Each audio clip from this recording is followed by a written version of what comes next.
Chapter 1029. Tragedy struck again. Lin Yi and Kong Xiaobo finished their conversation and walked around the field. He suddenly remembered the tree he planted a while ago, wondering how it was doing. He decided to go to the back hill with Kong Xiaobo when he saw Yushu setting up a trap. But Lin Yi didn't say anything. He wanted to see how Yufeng would take the bait after Yushu was done. Logically speaking, with Xie Yufeng's skills, even if he saw the spiked shoes and ice skates, he would be able to jump away. It wouldn't pose any threat to him. The next moment, Lin Yi saw Yushu hiding in a corner and meowing like a cat.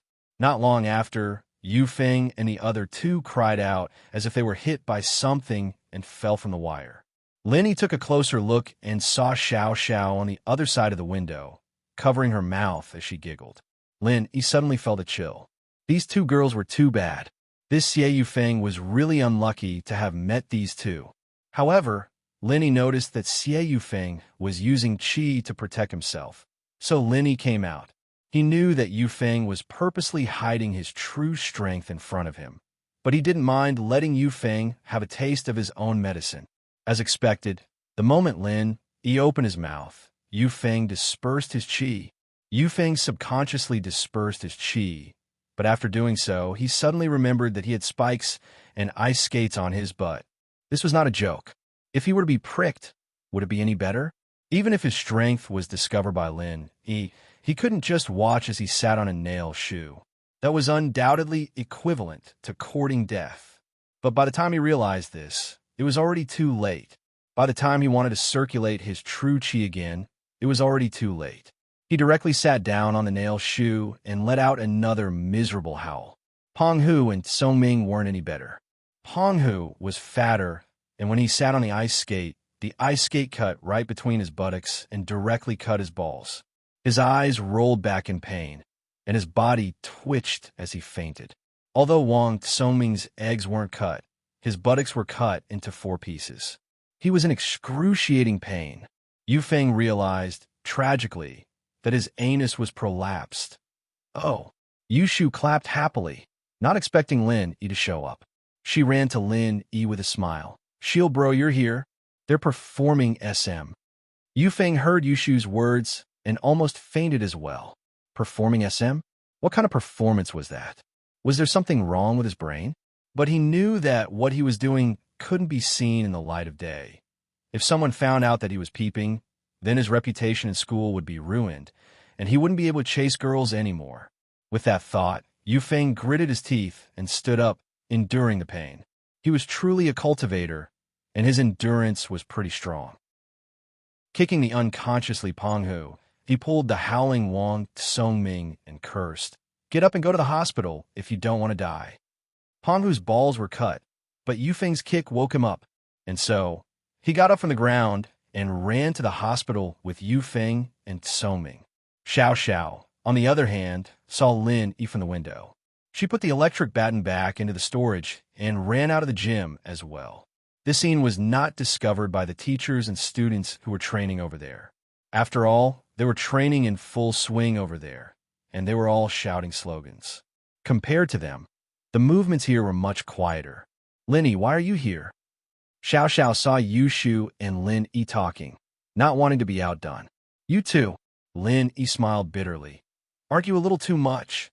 "Oh, shield bro, who do you think is more violent?" Yushu asked. With that, she looked at Lin Yi expectantly, and so did Xiao Xiao. She and Yushu were tied before, so Lin Yi's evaluation was quite important. Of course, even if it wasn't a tie before, Lin Yi's evaluation was still very important, because they wanted Lin Yi's approval the most. "I think you two need to be together to bring out your full potential," Lin Yi said. "Oh, I see." Yushu frowned after hearing Lin Yi's words. She thought about it and forced herself to say to Xiao Xiao, "Since Shield Bro likes our combo, I'll force myself to team up with you once in a while." Force yourself?" Xiao Xiao curled her lips in disdain. "I'm the one who's taking care of Lin Yi's face by teaming up with you. But if you provoke me again, I'll break up with you and go solo." "I can't provoke you, but you can't provoke me first either," Yushu said after some thought. "How about this? Whoever provokes me first gives up. You're just a small wife. Why would I care if you don't provoke me first? I'm a small wife. It's not like you'll affect me. Xiao Xiao said. That's true. Yushu nodded. No matter how you fight, you're still the small wife. Let Yao Yao go fight for the big wife dash. Lin Yi smiled faintly, knowing that Yushu was trying to be nice. If Yushu hadn't lowered her head first, Xiao Xiao wouldn't have lowered her head so easily. But the result was good. The two weren't enemies anymore. They might not be that close right away, but they get along better after some time. After all, these two had something in common. They could work together to mess with each other. All right, class isn't over yet. Hurry up and bring the spiked shoes back to the gymnasium. Don't let anyone find out. Lenny pointed at the bloodied shoes and ice skates on the ground. Oh, okay. Yushu picked up the shoe, and Xiao Xiao reached out to help as well, and the two of them carried the things back silently. Kong Xiaobo, on the other hand, didn't say anything. He knew he couldn't say anything right now, so he just watched quietly until Xiao Xiao and Yushu left. He sighed, that Xie Yufeng sure is unlucky, getting his ass kicked. Thank goodness you were able to tame these two devils, boss. Otherwise, how are we supposed to live in the future? Lin Yi smiled. It was true, Yushu and Xiao Xiao were devils in front of outsiders, but they were very gentle to him. Chapter 10:30. Chapter 10:28. Xiao Xiao's Wish Camcorder? Kong Xiaobo picked it up and looked at it. It was a small video recorder. They're not trying to take pictures, are they? Lin Yi shrugged. Let's see if there's a video and delete it. Kong Xiaobo pulled up the video and saw that it was indeed from the gymnasium. A group of girls were training, and some of the girls were wearing very little. But Meng Yao and Yushu weren't there. Kong Xiaobo took a quick look and deleted the video. He was a pervert, but he wouldn't look at immoral things like this. Boss, what do we do with this camcorder? Kong Xiaobo asked. You take it back and play with it. You don't want to give it back to Yufeng, do you? Lin, you didn't even think about giving it back. Oh, that's fine. I'll give it to Fun to play with. Kong Xiaobo put the camcorder away happily. After this incident, Lin, he didn't want to stay in the school anymore. He turned to Kong Xiaobo. Let's go back to class. Kong Xiaobo wanted to go back and study the camcorder as well, so that he could take a selfie with Fun. He didn't have anything with Fun yet, but it was a good idea. Lin Yi and Kong Xiaobo went back to the classroom, but Yu Feng and the other two weren't back yet. Their seats were empty, evidently at the hospital. But Lin Yi couldn't be bothered with them. Since they wanted to hide their strength, then go hide it. Yushu and Xiao Xiao would mess with them every day until they died. Let's see how long they could take it. Xiaobo went off to figure out how to operate the camcorder, while Lin Yi went back to the game he was playing earlier. After playing for a while, Lin Yi felt bored and exited the game to see if there was anything else on his phone. Lin Yi was just casually looking through the phone, but he accidentally entered in Notepad software. There was a file called My Wish. Originally, when Lin Yi saw that it was a private folder, he was ready to push it out immediately after entering. However, when he saw the file called My Wish, Lin Yi hesitated. Lin Yi was very clear about Xiao Xiao's situation. She only had 1 year left at most, and that was the most optimistic scenario. To put it in a sad way, Xiao Xiao might die tomorrow, and so Lin Yi cared a lot about Xiao Xiao's dying wish. If it was possible, Lin Yi wanted to make it come true for Xiao Xiao. This would allow Xiao Xiao to live a life without regrets. But just when Lin Yi was about to look at the file named My Wish, the bell rang at an untimely time. Lin Yi frowned.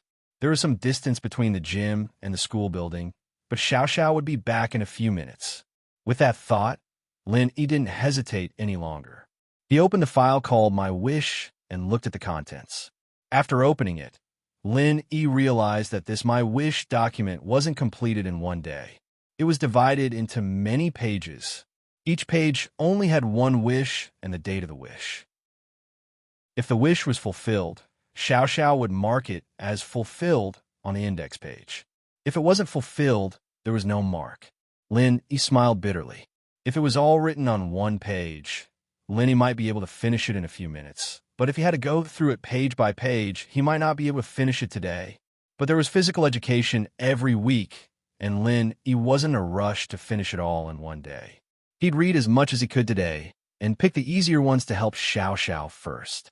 Lin Yi opened the link with the earliest date on the index page and started reading. Can my illness really be cured? I'm going to Yinjing's hospital with Dad tomorrow. I heard it's a hospital that specializes in hereditary diseases. I'm so nervous. I hope this hospital can cure me. Looking at Xiao Xiao's wish, Lin Yi was a little speechless.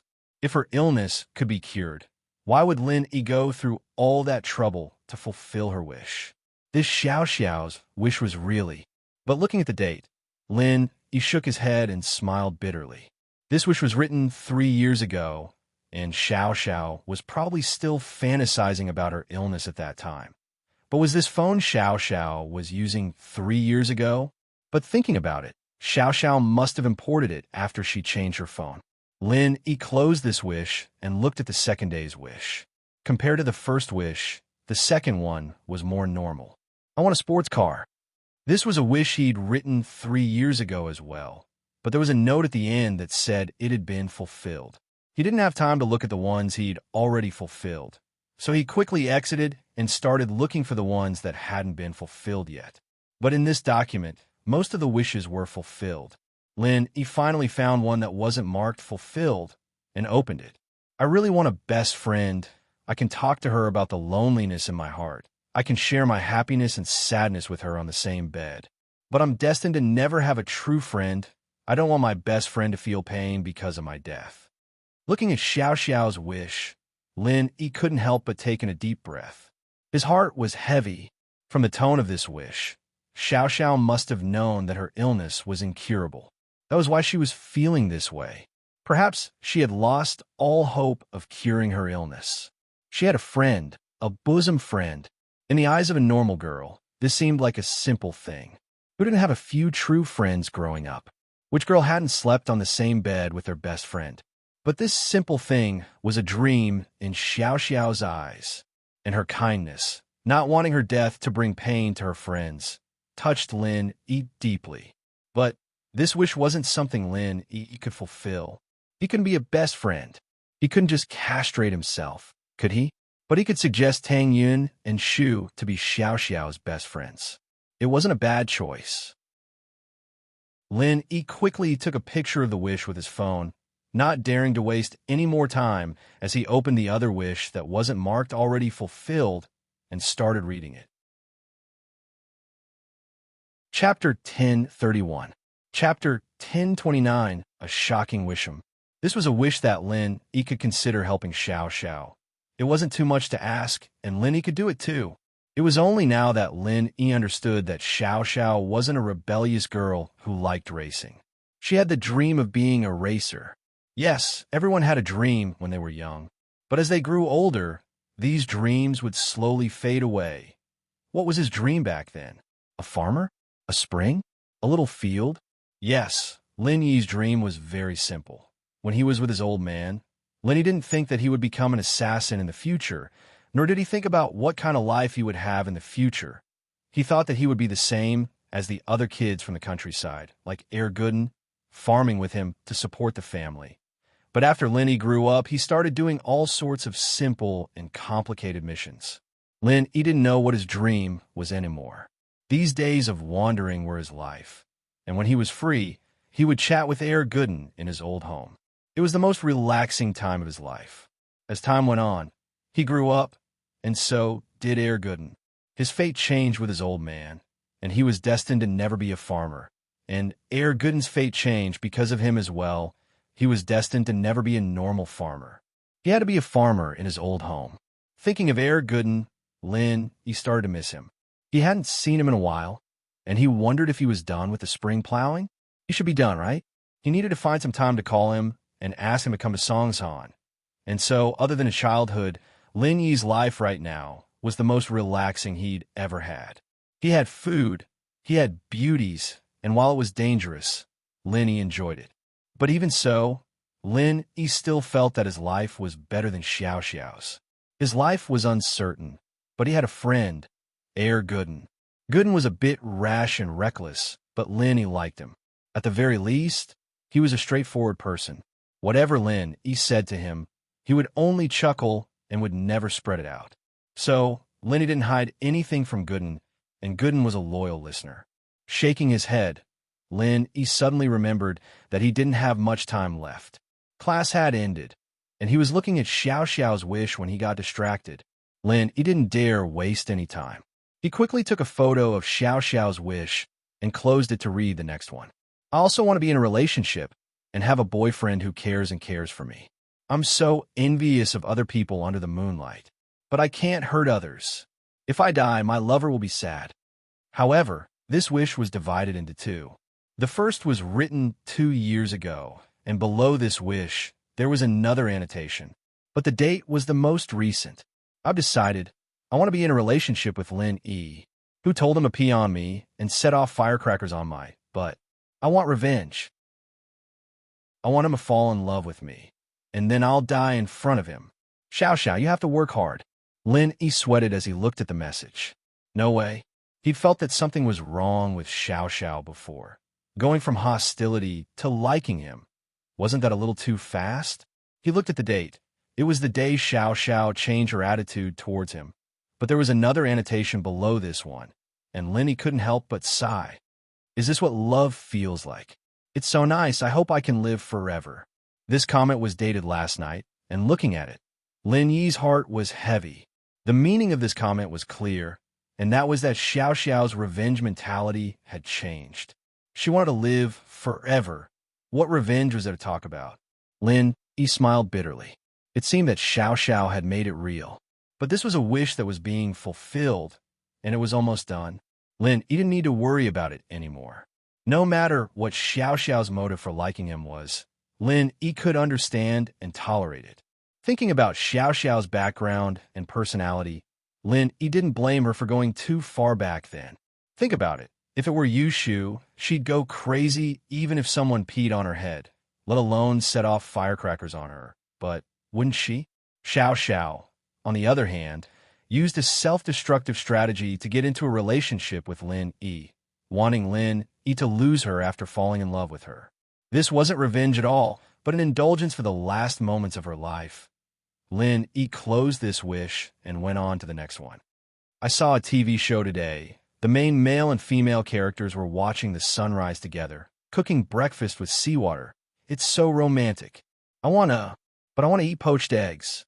Lin Yi looked at Xiao Xiao's weird wish and couldn't help but find it funny. Poached eggs?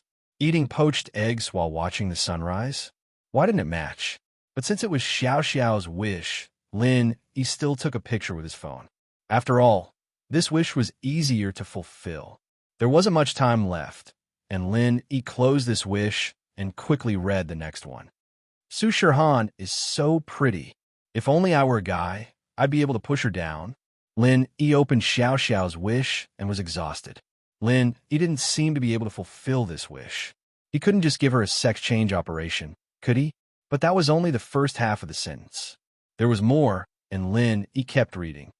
I've decided I'll give this difficult mission to my boyfriend, let him push her down, and then we'll do 3P. Ha ha. Xiao Xiao, you're a super genius. But it seems like a daydream. Lin Yi almost threw Xiao Xiao's phone away after reading the last half. Wasn't this too cruel? Lin Yi was getting more and more convinced that if Xiao Xiao hadn't died, she would have been able to play with Yushu for sure. From a certain perspective, the two had a lot in common, and their way of thinking was equally shocking. Chapter 1032. Wish Fulfilled. After reading this wish, Lin Yi closed it and was about to read the other wishes when Lin Yi saw that the girls in his class were starting to enter the classroom. That Feng Xiao Xiao should be one step ahead and one step behind. Lin Yi quickly exited his phone and opened up the game. Xiao Xiao and Yushu walked into the classroom together, and the two were talking and joking, as if the conflict from before had disappeared. But it was obvious that the two weren't that close yet. It was impossible for them to become close in one day. Xiao Xiao walked over to Lin Yi and sat down. She saw Lin Yi playing with her phone, so she asked curiously, "What are you doing?" "Playing a game." Lin Yi acted like he just saw Xiao Xiao and put the phone on the table. "You're back." "Yeah, I'm back." Xiao Xiao picked up the phone and looked at the game on the screen. "Do you still want to play?" "No." Lin Yi shook his head. this phone isn't bad. I'll go buy one in a couple of days. Then you buy mine too. We'll be a couple's phone. Xiao Xiao closed the game on her phone and put it in her pocket, not even thinking that Lin Yi had already seen the wish in it. Yeah, Lin Yi answered casually. Lin Yi's quick answer stunned Xiao Xiao. She didn't think that Lin Yi would agree to her suggestion so easily. If it were before, Lin Yi would have rejected her right away, right? Then we'll go buy one after school? Xiao Xiao asked excitedly. We'll see. Lin Yi shook his head. The phone shops are all closed after school. Let's wait until the weekend. Sure.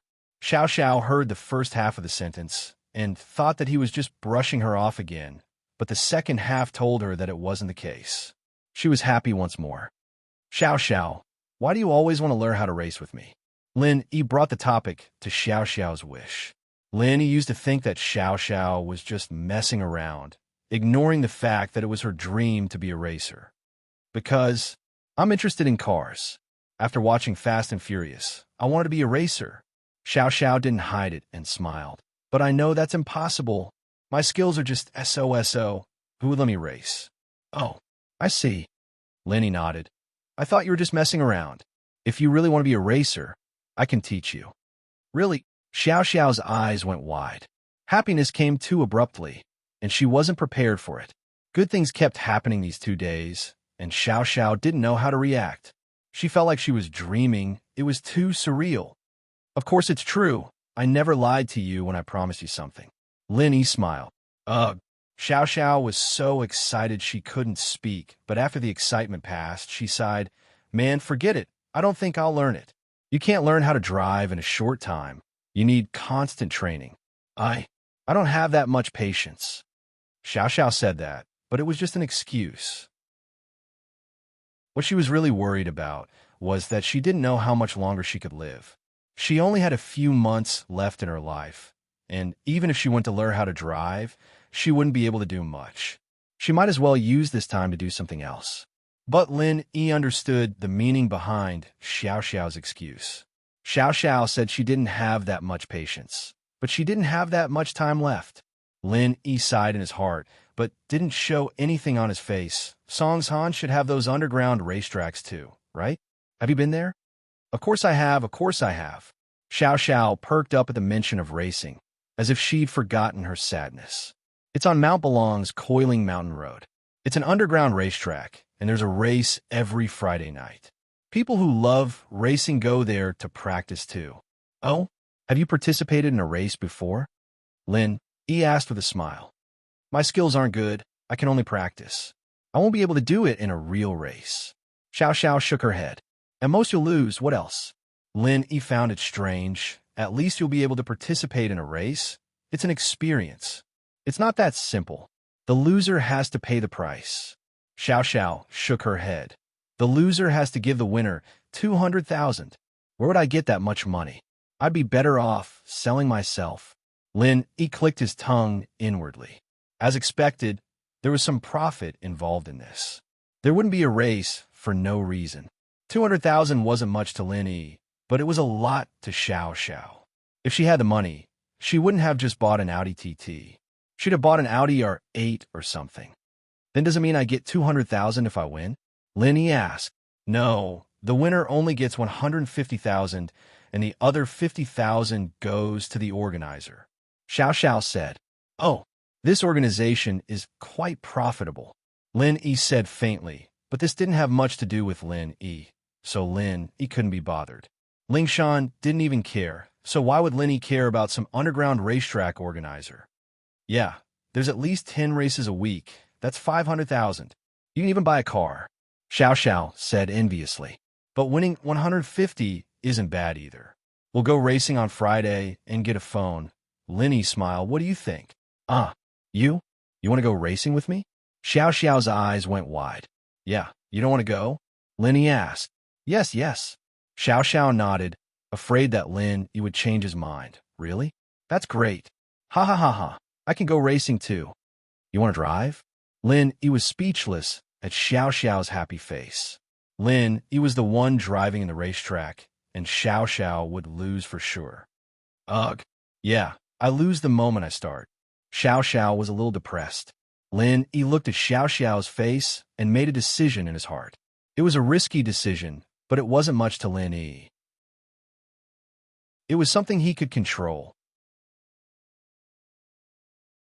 Chapter 1033. Who was Air Gooden?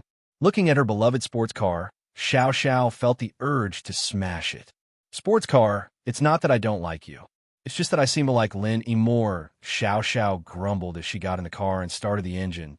But it wasn't easy to reverse the car. The area was filled with vendors selling snacks, and there were people coming and going after school.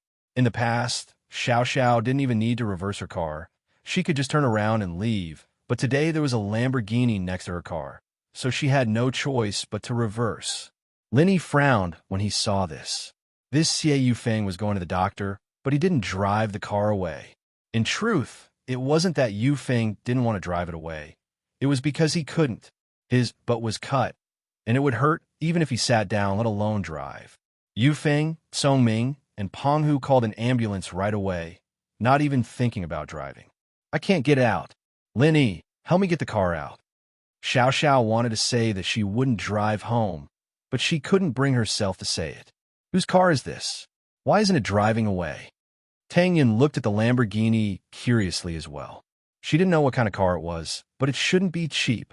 Who would park their car here for so long and not drive away? That's Xie Yufeng from yesterday. Lin Yi said, but the kid is unlucky today. Xiao Xiao and Shu messed with him. He probably can't drive anymore.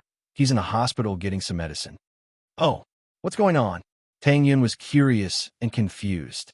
Haha, Xiao Xiao, tell Yin Yin what happened. I'll help you get the car out. Lin Yi said, all right. Xiao Xiao was more than happy to share this with Tang Yin too. She happily pulled Tang Yin's hand to talk. Compared to Yushu, Xiao Xiao's relationship with Tang Yin was a lot closer.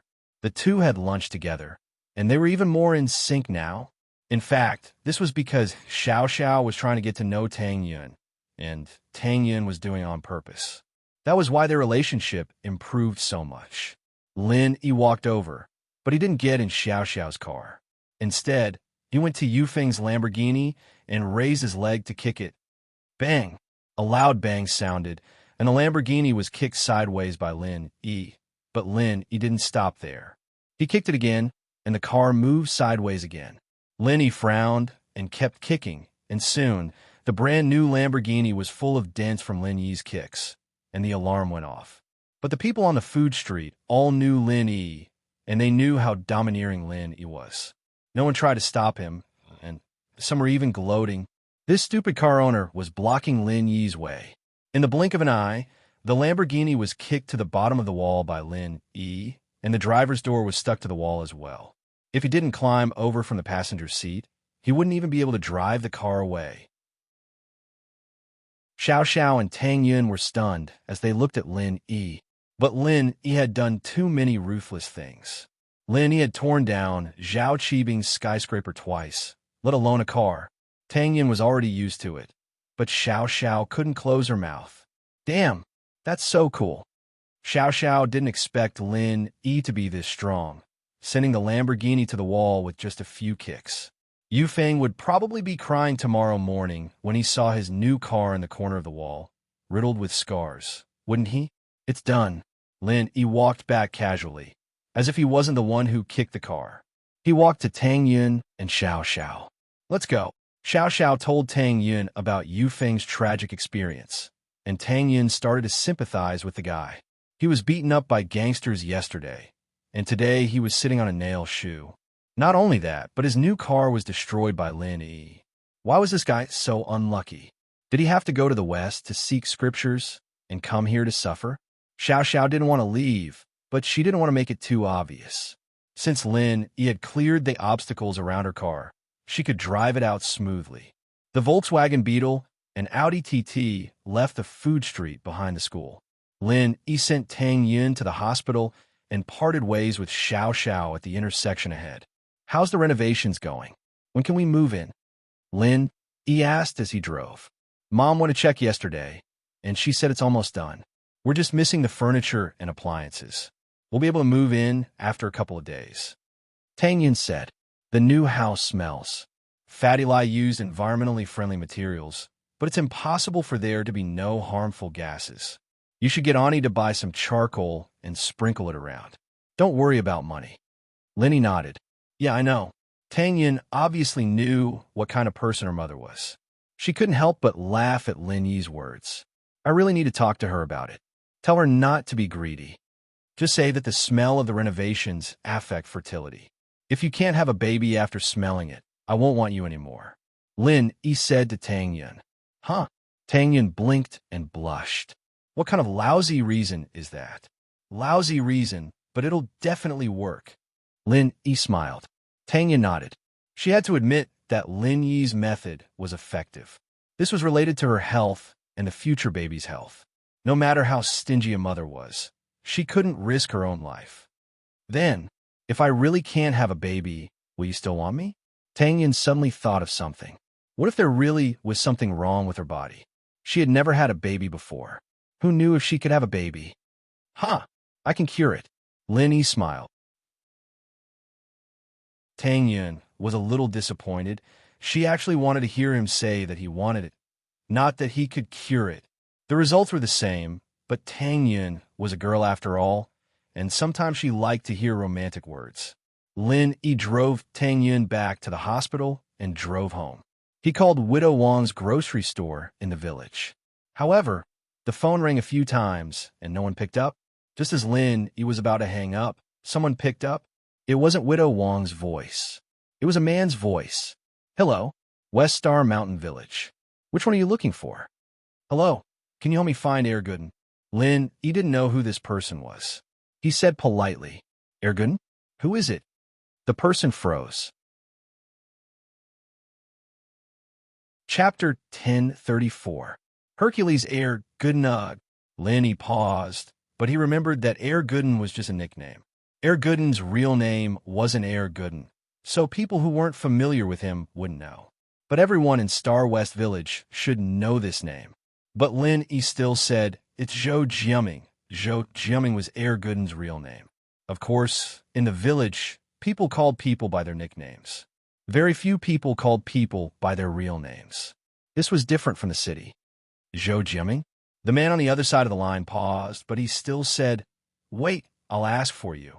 Auntie, someone's looking for Zhou Jiaming. Do you know him? I know. Okay, go set up the goods. I'll take the call. Widow Wang's voice came from the other side of the phone. After a while, Widow Wang picked up the phone. You're looking for Erguden? Auntie Wang, it's me, Lily. Lin Yi smiled. Who is that? It's my relative's child from another village. He came here to help me with the work. Isn't the spring plowing over? When the villagers are free, they often come here to drink. I can't do it alone, Widow Wang said. I see. No wonder he doesn't know Erguden. Lin Yi understood. In Star West Village, there were a lot of people who didn't know Lin Yi, but there were very few who didn't know Erguden. Huh. Wait here. I'll get Erguden to answer the phone for you. Widow Wang put the phone aside and went to the village's megaphone to shout. Erguden, Erguden, Erguden, I'm your Auntie Wang. There's a call for you. Widow Wang's voice came from the loudspeaker, shocking Lin Yi on the other side of the phone. Gooden was hunting in the mountains. He just finished dinner and went to the mountains to stretch his body. He didn't expect to hear the village's loudspeaker calling for him. Gooden guessed that the call was from his boss, Lin Yi. He didn't waste time picking up the dead boar and running down the mountain. This wild boar was at least 300 to 400 kilograms, but Gooden didn't seem to be using any strength at all. He was running like he was flying, as if he was carrying no weight at all. At the foot of the mountain was West Star Village. Almost all the villagers were outside, playing cards and chess. They didn't seem surprised at all when they saw Gooden running down the mountain with the bear on his shoulder. Gooden, you went hunting again? This wild boar can be sold for a good price, right? An old man said enviously. Haha, it's all right. Gooden smiled honestly. Gooden, when are you going to get the robes you promised Master Wang? A village woman asked. Her husband sold wild animals, and he often caught wild chickens and robes to sell in the market. He used to catch them with traps, but Gooden patted his chest and bought them, saying that he'd help whenever he needed the robes. Auntie Chong, I'm in a hurry to answer the phone today. I'll get the robes for you tomorrow. Gooden nodded. This Gooden was a legend in the village. When he was 8, he went hunting alone in the mountains. The first day he came back, the villagers saw a black bear coming down the mountain and walking into the village, scaring them to death. They shouted, "The bear is in the village," and all went back to their homes. But when the black bear walked into the village, everyone realized that under the bear's huge body, there was a small, skinny figure. It was Gooden, who came back from hunting. But compared to the black bear's body, Gooden's body was insignificant. They were far away, and it was dark, so the villagers couldn't see Gooden clearly. It was only when they got closer that they realized that the black bear had been killed by Gooden. This shocked the villagers, and they couldn't help but praise Gooden's godly strength. But everything had a freshness, and once the freshness wore off, they wouldn't be surprised anymore. It was the same with Gooden. From then on, he killed wild wolves, wild boars, vultures, and other wild beasts. Everyone was used to it now. Gooden threw the wild boar on the ground. Everyone split it. "If we can't finish it, we'll give the rest to my dad to sell." Gooden was a simple and honest man. He wouldn't keep things to himself. Every time he went hunting, he would think of the villagers and give them something for free. So everyone had a good impression of him. In fact, everyone was drooling over the wild boar meat. Normal people couldn't kill a wild boar. There was a saying, 1 boar, 2 bears, 3 tigers. It meant that the wild boar was stronger than a bear or a tiger. Only Gooden could kill a wild boar so easily. If it was someone else, they might have been killed by the boar. After saying that, he quickly ran to Widow Wong's house, and the rest of the villagers happily helped him clean up the wild boar. Of course, they weren't greedy people. They would get some of the meat, but it was the parts that weren't easy to sell. The parts that were easy to sell, like the pork knuckle, they would leave them for Gooden. Gooden excitedly ran into the shop and picked up the phone. "Hello, Gooden, it's me, Lin." Lin, he heard Gooden's voice and smiled. "Linny bro, I knew it was you. Are you in a hurry? I'll leave in 2 days. Gooden said embarrassedly, "It's still far from the autumn harvest, and the family doesn't have much income. I'm thinking of hunting some wild animals for my dad to sell before I leave. Otherwise, the family won't have any income. Didn't I tell you to get it from my old man?" Lin, he didn't know whether to laugh or cry. "You can pay for the road. I'm thinking I'll earn the money for the house. I have hands and feet. Hunting isn't a problem." Gooden said with an honest smile. "All right, come back as soon as you're done. I really miss you." Lin sighed. "I really want you to stay in Songshan forever. I want to follow you, boss, to explore the world. But I can't."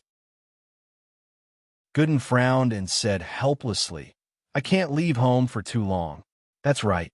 Apart from that spiritual spring, there's really no other alternative solution." Lin sighed, "But it's fine, you just have to come out once in a while."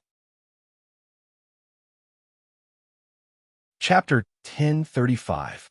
Chapter 1033. Being Xiao Xiao's best friend. "All right, write down my phone number and address. Contact me when you get a Songzhan. I'll pick you up." Lin, he said as he gave Gooden his phone number and address. Gooden found a piece of paper and wrote it down before putting it in his pocket. After the call with Gooden, Lin, he got home. The Miss and Shu were still watching TV on the sofa. "Shu bro, I did well today, didn't I?" Yushu said excitedly when she saw Lin. "Xiao Xiao and I became best friends." "Yeah, but we need to keep working hard and try to improve." Lin, he nodded. "Improve?" Yushu asked. "Yeah, it'd be best if we could become best friends, just like you and Yao Yao," Lin said. "Best friend?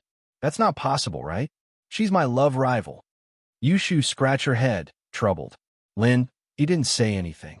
He took out his phone and opened the photo album, showing Xiao Xiao's wishes to Yushu. Xiao Xiao has a few wishes, and she doesn't have much time left, so I want to help her fulfill them one by one. Oh. Yushu paused and took the phone. She read the words on the photo. "I really want to have a best friend. I can talk to her about the loneliness in my heart. I can share happiness and sadness with her on the same bed. But I'm destined to never have a true friend. I don't want my best friend to feel pain because of my death." Meng Yao came over curiously as well, frowning as she looked at the photo on Linny's phone. "Linny, where did you see this?" "From Xiao Xiao's phone."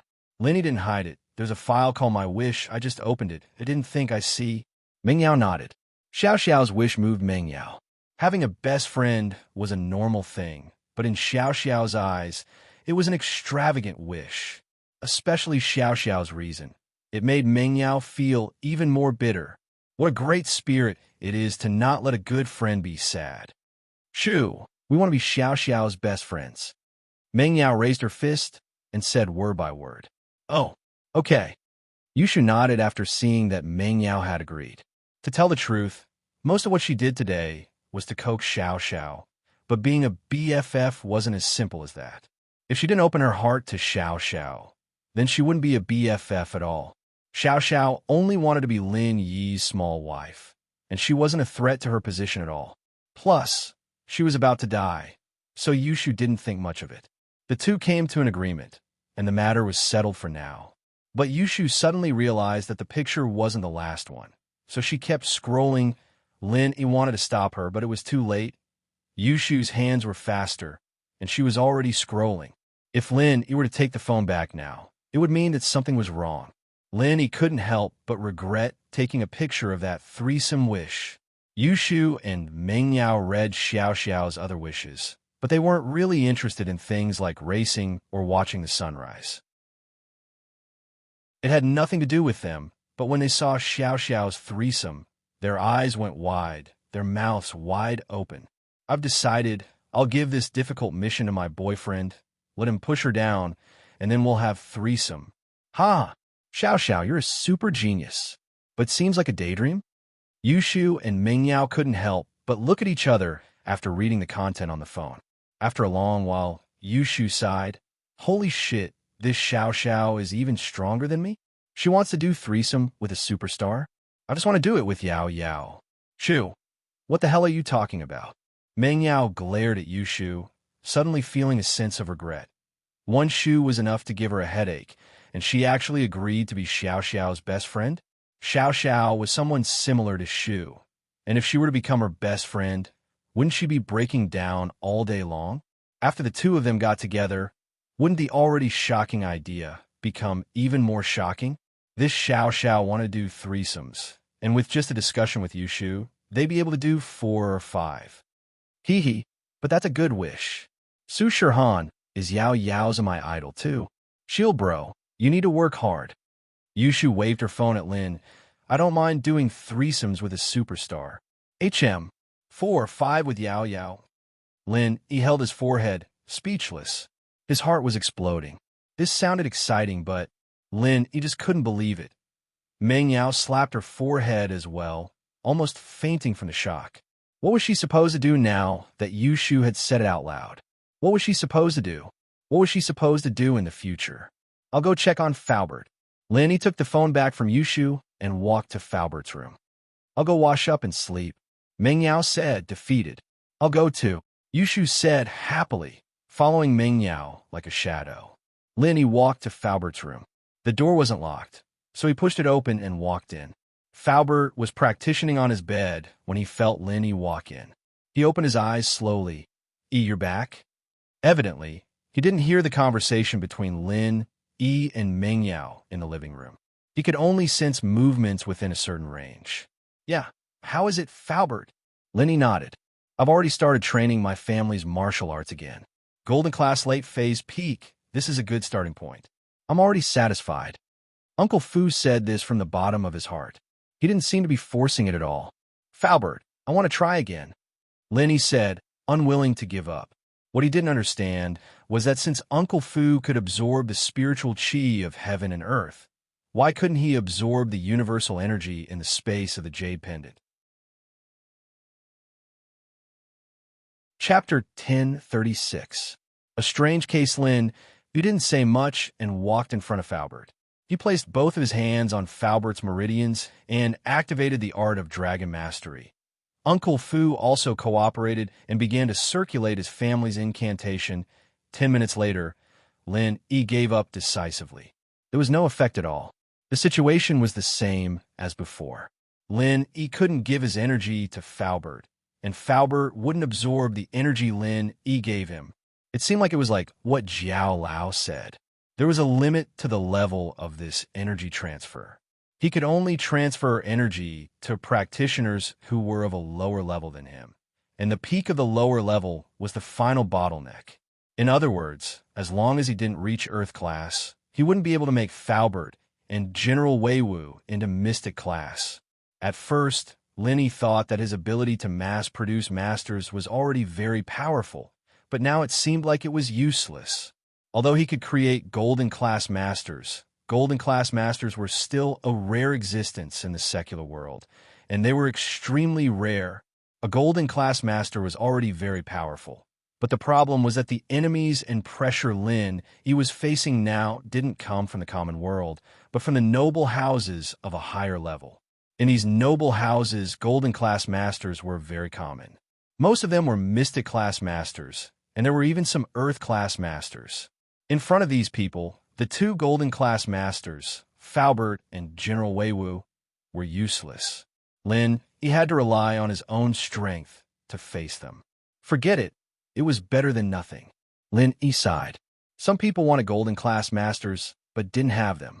He could mass-produce them now. With that thought, Lin he gave up on the idea of creating Faubert and returned to his room. On the surface, Songzhan was quite safe these days. The thief organization was gone, and the kidney trafficking organization was destroyed. The evil forces led by Tsihua had also laid low, and they didn't make any big moves. Logically speaking, Lingshan should be happy in this kind of peaceful atmosphere. And in fact, the leader did praise Lingshan a few times. Ever since she became the captain, Songshan's security had improved a lot, and Lingshan had been solving big cases time and time again. She was the fastest person in Songshan's history to solve a case. Lingshan, on the other hand, was a little uneasy. In many cases, there was a bigger conspiracy behind the calm. After all, there had been a couple of missing persons cases in Songshan recently. They looked like normal cases, but Lingshan felt that things weren't that simple. Wang Lai used to be a migrant worker. 3 days ago, he had a conflict with a labor contractor because of a wage issue. After beating up the labor contractor, he disappeared. According to the information, Wang Lai was a very strong migrant worker. He had a lot of strength, and it was easy for him to beat up the labor contractor and his bodyguards. The labor contractor didn't even report it to the police.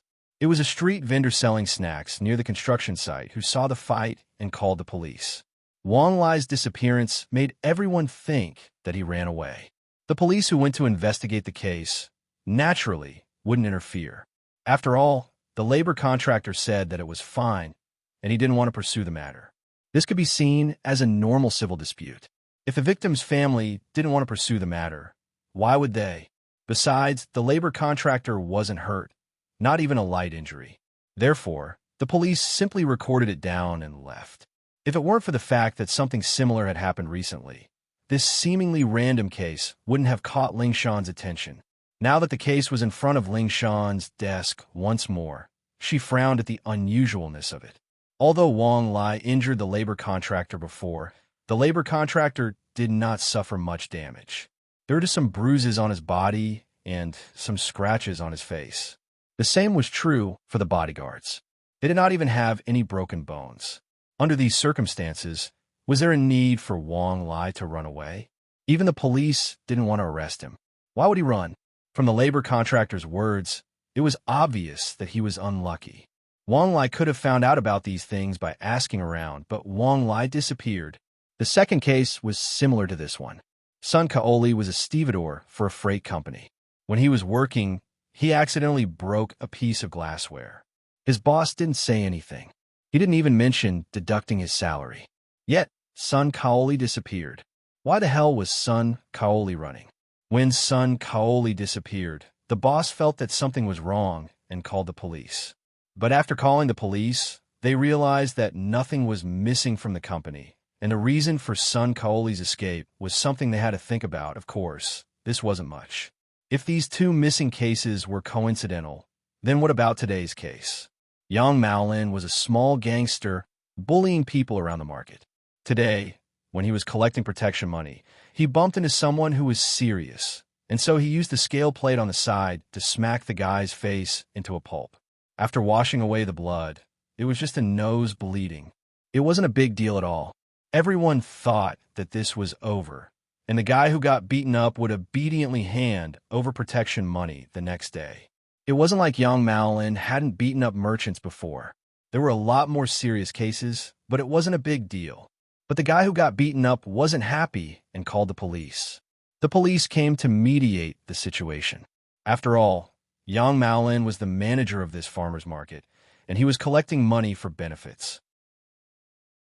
It could be seen as a commercial action of a mall, collecting rent. It was a little more than usual, but the guy didn't have to come at all. Even if they were to argue about it, they wouldn't be able to come out with a good reason. The market was private, and it was normal for Yang Maolin to collect fees. You didn't pay up, so you got punched. It was a normal civil dispute. But the weird thing was that Yang Maolin disappeared after he beat up the guy. Never seen again. It looked like he was afraid that something would happen to the guy, and so he ran away. But in reality, the guy who got beaten up wasn't a problem at all. If these 3 incidents were to be singled out, they could all be regarded as coincidences. But when the 3 incidents were put together, it was somewhat unusual. Chapter 1037. Chapter 1035. Miss Yulingshan felt like there was a problem here, but she couldn't put her finger on it. Why did these people run away? Where did they go? What was their purpose? This series of questions gave Lingshan a headache. On the surface, nothing had happened yet, and Lingshan's actions made it seem like she was making a fuss over nothing. But Lingshan was a person who hated evil. Things that didn't make sense to her would always be suspicious of them. Phew! Lingshan put the file aside and rubbed her temples. It seemed like being a leader wasn't that easy after all. It was much easier being a soldier. She had to worry about all these things, and she didn't want anything to happen to the peaceful Songzhan. She hoped that she was just being too sensitive and that it was just a coincidence. Who knew what Linny was doing? Linny had lost contact with Lingshan recently, and Lingshan wanted to call him to ask about Lin Yi's whereabouts, but she didn't have a good reason to do so. She'd always asked Lin Yi to help her solve cases, but now that she didn't have an excuse, she didn't know what to say. Lingshan knew about the things that happened in Songzhan a couple of days. With her position, it was only natural that she knew everything that happened in Songzhan. House Yu, Xiao family, and the hidden house, Zhao, all went to Pengzhan's house to force him to abdicate. Lingshan knew about all of this, but she couldn't do anything about it.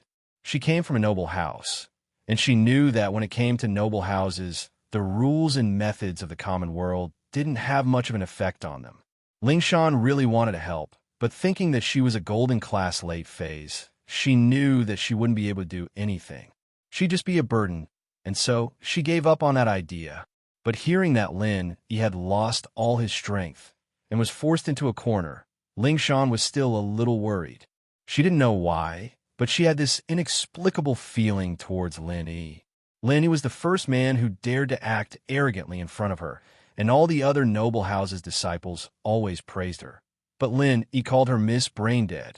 This made her angry, but at the same time, she felt a strange feeling in her heart.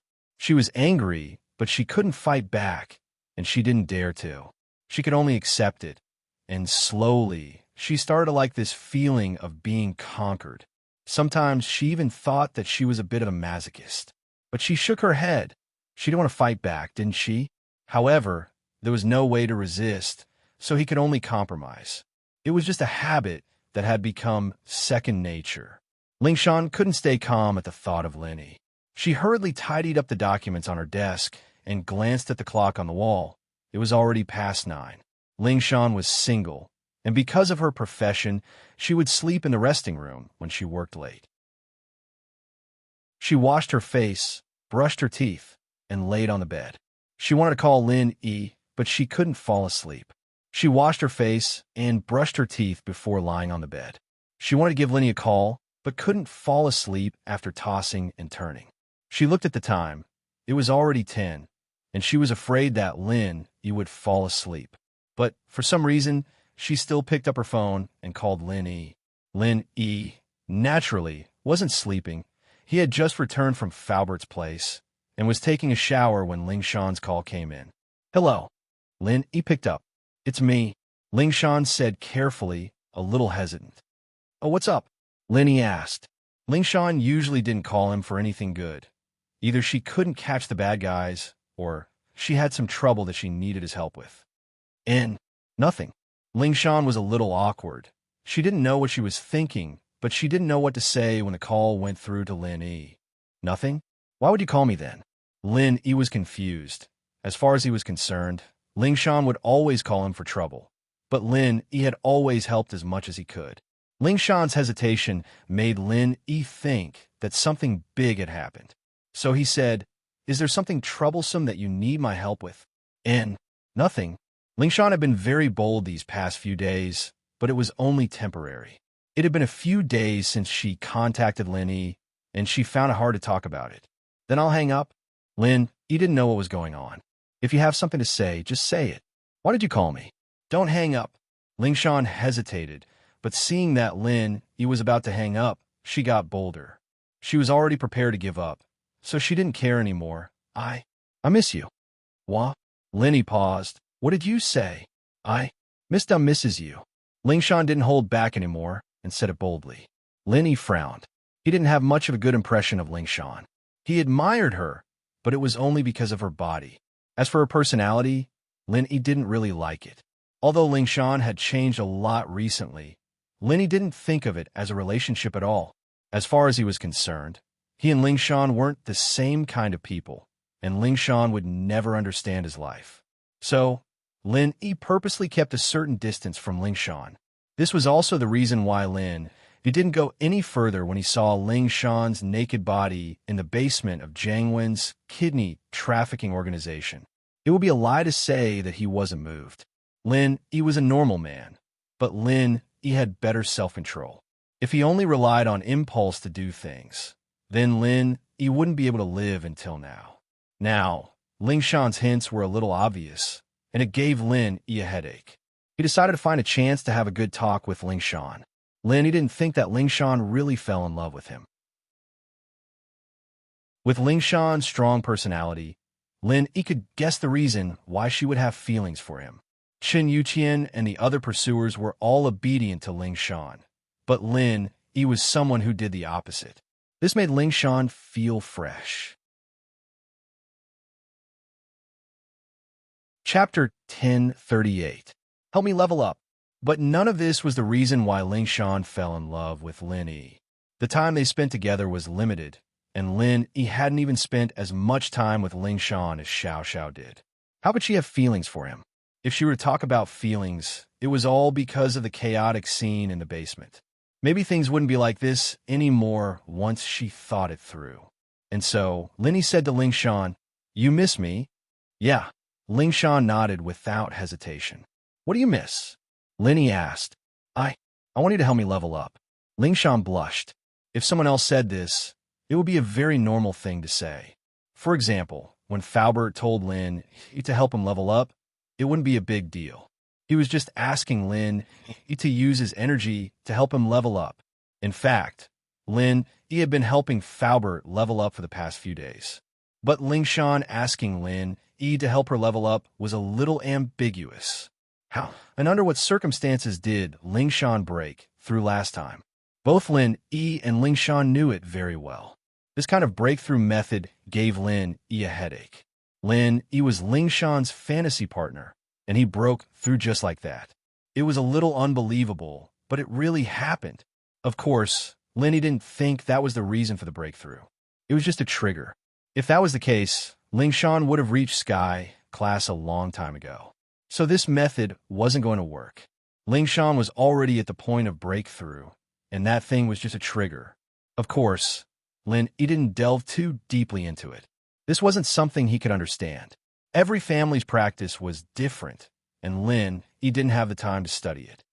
"All right, when can I help you level up?" Lin Yi hesitated before agreeing. Ling Shan was taken aback by Lin Yi's straightforwardness. Lin Yi agreed, just like that. No hesitation at all. "What's wrong?" Lin Yi asked when Ling Shan didn't say anything. "No, but this weekend, you'll come to my house?" Ling Shan said excitedly. "Sure." Lin Yi nodded. "Then I'll be waiting." Ling Shan's heart was pounding furiously. She was really happy that Lin Yi had agreed. Ling Shan's breathing quickened as she held the phone in her hand. She suddenly felt hot all over, remembering the special feeling she had in the basement that day. Ling Shan couldn't help but reach her hand into the blanket. After hanging up, Lin didn't think too much about it and went straight into practicing mode. The situation wasn't looking good right now. House Yu and House Xiao had temporarily quieted down, but who knew if there would be any bigger movements after that. So Lin, he couldn't slack off for even a second. He had to train hard and break through as soon as possible. Only when he had enough strength would he be able to intimidate these noble houses. That night, Lin, he would spend his time training. That night, Faubert would spend his time training as well. That night, the Miss and Shu slowly fell asleep as they whispered to each other. They were talking about Xiao Xiao, their best friend life. There was something they needed to discuss about suddenly accepting a third person into their life. Tang Yun, on the other hand, had a good night's sleep. She was very happy. She was going to move into her new house in 2 days, and her mother was going to buy some charcoal buns. That night, Xiao Xiao had another sleepless night. She was thinking about the future. This was the first time she was thinking about the future of her life, and Lin Yi's future. She was a little lost, and she wanted to retreat a little. That night, Ling Shan fell asleep in a daze of excitement. Outside the window, it was raining, and in her dreams, Ling Shan was listening to the wind and the rain, while Lin, he was in his pajamas, dreaming. The rainy night in Songshan was very quiet. The homeless and beggars on the streets were all hiding, and most of the restaurants and shops had closed early. There weren't many customers in a rainy day, but there was one place that was packed with people. Even though it was raining outside, it was still very noisy. This was Jiang Wen's underground fighting arena. Malin looked at the opponent who had won 2 matches in a row and frowned. Why was this guy so strong? Previously, when he was approached by someone, he only said that he would be able to get 100,000 yuan commission by participating in an underground boxing match. That was 100,000, no matter if he won or lost. Malin's heart was moved. He was originally a small hooligan in the market. He relied on his ability to take bribes and bully the vendors to earn some money. At most, he would earn 2 to 3,000 yuan a month. Now that he was offered 100,000 yuan, he couldn't help but gladly accept it. As for why he made it look like he was running away, it was Scorpion who told him to do that. The reason was simple. Scorpion told him that no matter if he won or lost, he would get 100,000. But if he won, he would get another 300,000. If you kill the other party's 100,000 yuan will be given to you, and you'll get 500,000 yuan. But if he killed someone, he would have to run, right? If you disappeared inexplicably, others would definitely suspect you. However, if you absconded because of some small matters, others would naturally ignore you. Small issues wouldn't make him a wanted criminal, so Malin thought about it and agreed. He was a big guy, and he came from a gangster background. Getting into fights was a common occurrence. If he really killed the opponent accidentally, it wouldn't be too hard. Plus, he heard that he would get another 300,000 if he won, and Malin knew that this match would be a life-and-death kind of fight. If he really didn't have the last bit of strength left, who would be willing to let the 300,000 slip away? So, in order to win, he had to beat the opponent to death. That was the only way he could win for sure. He could also get his opponent's 100,000. Malin was a gangster in the first place, and he didn't really care about human lives, especially in an underground arena like this. If he really did kill someone, the boss wouldn't want things to get out of hand. He'd just walk away, and after a few years, he'd have nothing to do with it. But Malin's idea was good, but the reality was cruel. Chapter 1039. The underground arena, although he was a hooligan and fighting was a common occurrence, the short, brawny man on the stage was indeed very skilled. If Malin's judgment was correct, this man was an underground fighter who made a living by fighting underground fighters. His attacks were sharp and ruthless, all of them killing moves. This was a world of difference from Malin's usual fighting style. No matter how good Malin was at fighting, that was just fighting, beating people up until they hurt them. This short man, on the other hand, was beating people to death. Every punch was aimed at the opponent's vitals, either the head or the chest, and every move was fatal. Malin's forehead was sweating profusely as he watched the short man's opponent get beaten senseless, getting dragged off the stage like a dead dog. He regretted it. He really regretted it. He shouldn't have believed Scorpion's words. He shouldn't have had this unrealistic dream of getting rich. Finally, the short, brawny man made his move again. With a bang, he punched his opponent's temple. Suddenly, his opponent's temple caved in, and then suddenly swelled up, turning into a huge tumor-like bump. His opponent, who was as strong as a bear, twitched twice and fell to the ground with a loud bang, without the slightest bit of sloppiness. The short man won again. He raised his hands, accepting the cheers of victory from the audience. 2 fights, and he'd earn $1 million. After the third fight, he'd be able to earn $1,500,000 today. This was the highest amount he'd ever earned in his underground fighting career.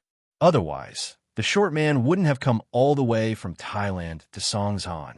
He was a Muay Thai master and used to be a professional athlete, but he'd been focusing on underground fights ever since he retired. Many retired boxers became weaker and weaker, but the short man was different. His current strength was even greater than his peak strength as a regular athlete.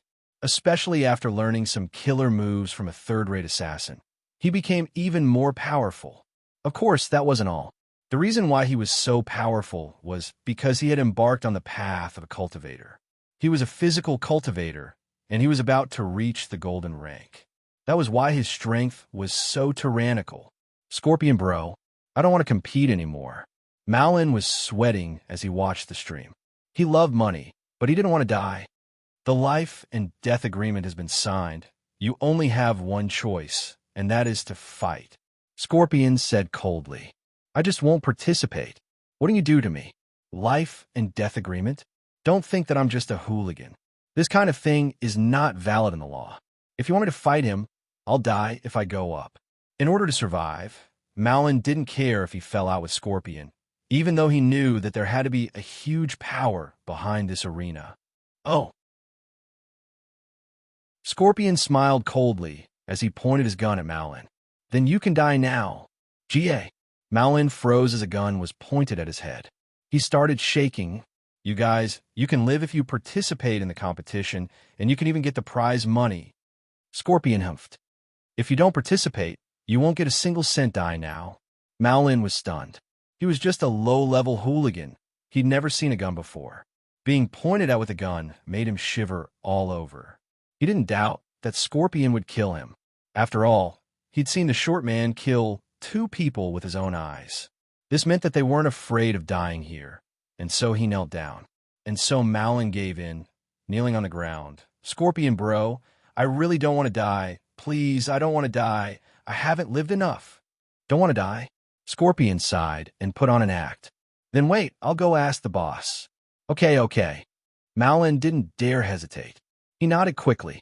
Scorpion actually just went to the entrance for a bit, and then came back. There was no need to discuss this at all. It was all planned. The live broadcast was also for Malin to see, to scare him, and make him take the bait. Otherwise, if Malin really wanted to get killed on stage, he wouldn't have needed to watch this at all. He could have just gotten him ready to go on stage. The boss said that he can guarantee your victory, but the $500,000 you deserve, he can only give you $300,000. Do you have any objections? Scorpion came back to the room and asked. Yes. Malin heard that. Not only could he guarantee his victory, but he could also get $300,000. This was great news. His bottom line was to stay alive, and, as far as he was concerned, he didn't need to pay anything. This $300,000 was an unexpected windfall. Before you go on stage, I will inject you with a drug. This drug is similar to the energy pill from before. It will allow you to have superhuman strength for 30 minutes. Scorpion said, but you must kill your opponent within 30 minutes. Otherwise, you'll have no choice but to resign yourself to fate. Is the strength pill really that useful? Malin didn't really believe it. He was afraid that Scorpion was lying to trick him into fighting. Why would I lie to you? This medicine is quite expensive. If the boss didn't think that the short brute won 2 rounds in a row and lost control of the bets for the 3rd round, The boss would lose a lot of money if he won again. Do you think he would give you such an expensive medicine? Little Scorpion snorted. After deducting your 200,000, it's not even enough to pay for this medicine. I see. Heh, I got it. Malin heard Scorpion's explanation and was instantly filled with confidence. Scorpion was right. Other than the matches, the boss would also bet on the fights, and now that the short man had won 2 matches in a row, the bets for the third match would reach a new height. No one would bet on a dark horse like Malin. They'd all bet on the short man. In that case, if the short man won again, the owner of the underground boxing arena would suffer a huge loss. With that thought, Malin became more alert. He decided that after this fight, he'd take the money and leave. He'd never participate in this kind of competition again, not even if he had the pill of vigor. Otherwise, the more he won, the more bets he had on him, the more the boss would find a way to kill him. The third match started, and Malin, injected with the strength pill, was sent to the stage. His opponent was still the short man from before. Chapter 1040. The medicine works, the medicine worked, and Malin felt like his body was filled with endless energy. Scorpion didn't lie to him. This vigor pill was really useful. At this moment, Malin felt like he was a Superman. Looking at the short man's mocking smile, Malin took the initiative to attack. He swung his fist at the short man. Bam! Malin's fist landed on the short man's body, but at the same time, the short man made his move as well, his fist landing on Malin's chest. Malin paused. The short man's fist looked really strong, but in reality, it didn't hurt at all. Yes, it didn't hurt at all. Malin felt as if he had been pushed, not hit at all. Malin couldn't help but be confused. What did this mean? Could it be that the short man was holding back? Or was it a feint? But Malin rejected the idea immediately. Holding back. How was that possible? The short man didn't look like someone who would hold back. He'd already killed 2 people. Why would he need to kill Malin? A feint? That was even more impossible. Who would do that in front of a crowd? This was a real battle of strength, not a martial arts TV series. Feints? Feints were the same as courting death. Malin, on the other hand, was quite satisfied with the punch he'd just thrown out. He could clearly feel that the strength of this punch was much stronger than usual, and it felt much better. The short man, on the other hand, staggered from Malin's attack. The short man didn't expect Malin to be this strong, going head-to-head with him. Plus, Malin's attacks were quite strong as well. And even though the short man was a pseudo-golden class master, he was still feeling some pain. Die! The short man's eyes flashed fiercely as he swung his fist at Malin again. Bam! It was another head-on collision, and Malin's fist hit the short man again, while the short man's fist hit Malin as well. The two's brute force fighting style immediately drew a round of cheers from the audience. But most of the people here thought that the short man would win for sure. Even if Malin fought him head-on, he wouldn't be a match for the short man. They cheered, "Go, Red Dragon," because the short man's headgear was a red dragon. Malin, on the other hand, wore a gray dog mask, but it didn't cover all of his hair. Some green fur could be seen, but no one was cheering him on.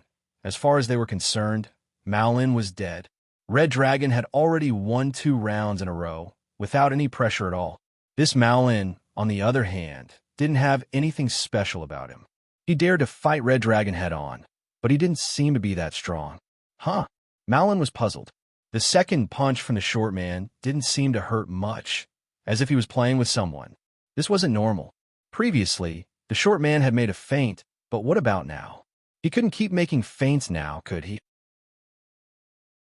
Could it be that the energy pill not only increased his strength, but it could also be used as a defense? Otherwise, why didn't he feel anything when the short man hit him? At the thought, Malin was overjoyed. This way, as long as he fought the short man with his impenetrable body, he'd have the upper hand. He wasn't good at fighting, but he wasn't afraid of being hit. He was like an invincible Superman. With that thought, Malin roared and charged at the short man without a care in the world, starting to beat him up. No matter how the short man hit him, he didn't care at all. He just kept punching, punching, and punching. The audience below the stage was dumbfounded. What was going on? Why wasn't Malin afraid of death? This kind of desperate fighting style was simply terrifying. Malin's chest was caved in from a short man's punches, but he didn't seem to feel it. He was still fighting the short man. Jangwin, on the other hand, frowned as he looked at Scorpion. Can this guy do it? Why does it feel like he can't? He's going to die, isn't he? Scorpion wasn't too sure. It's been fine the last few times. The people who use the medicine always beat their opponents at the last moment. But he's going to die before he can even beat his opponent. Jangwin felt that something wasn't right today. He turned to the professor. Professor Ian, what's going on? This opponent is too strong. Right now, the drug is only in the initial testing stage. After injecting it, dealing with ordinary people is naturally no problem. But the person we're dealing with now should be a practitioner. Professor Ian also frowned. Let's find Fighter Lee and ask him. Practitioner? No way. A practitioner fighting in an underground fight? Jangwin paused and turned to Scorpion. Go get Fighter Lee and see what's going on with this guy. Yes. Scorpion replied and went to look for Fighter Lee. Soon, Scorpion brought Fighter Lee into the room. Fighter Lee said, Master One, you were looking for me? Yes, look at this guy. How come he can't beat him even after the injection? Jangwin pointed at the screen. Fighter Lee looked at the screen. From what I can see, this guy looks like a physical practitioner, but he's not golden class yet. He's a pseudo-golden class, and Professor Yin's medicine shouldn't be able to beat him, unless the person injected with the medicine is abnormally strong. Oh, so you're saying that this young Malin can't win? Jangwin frowned. It doesn't bode well for him, Fighter Lee said with certainty. Fuck. Jangwin couldn't help but curse. I bet more than 20 million on Red Dragon today. If Red Dragon wins, I'll lose everything even if the odds are 1-1. Don't worry, Master One. I'll fight the next round. Fighter Lee waved his hand casually. With my strength, killing this Red Dragon is a piece of cake. All right. The Red Dragon won 3 rounds in a row, so the bet for the 4th round will be even bigger. I'll be able to earn it all back with interest this time. Jangwin nodded, feeling reassured. Chapter 1041. Fighter Lee wanted to steal his opponent until he fell down. The only thought in his mind was to attack and kill the short brute, and then he'd have 300,000.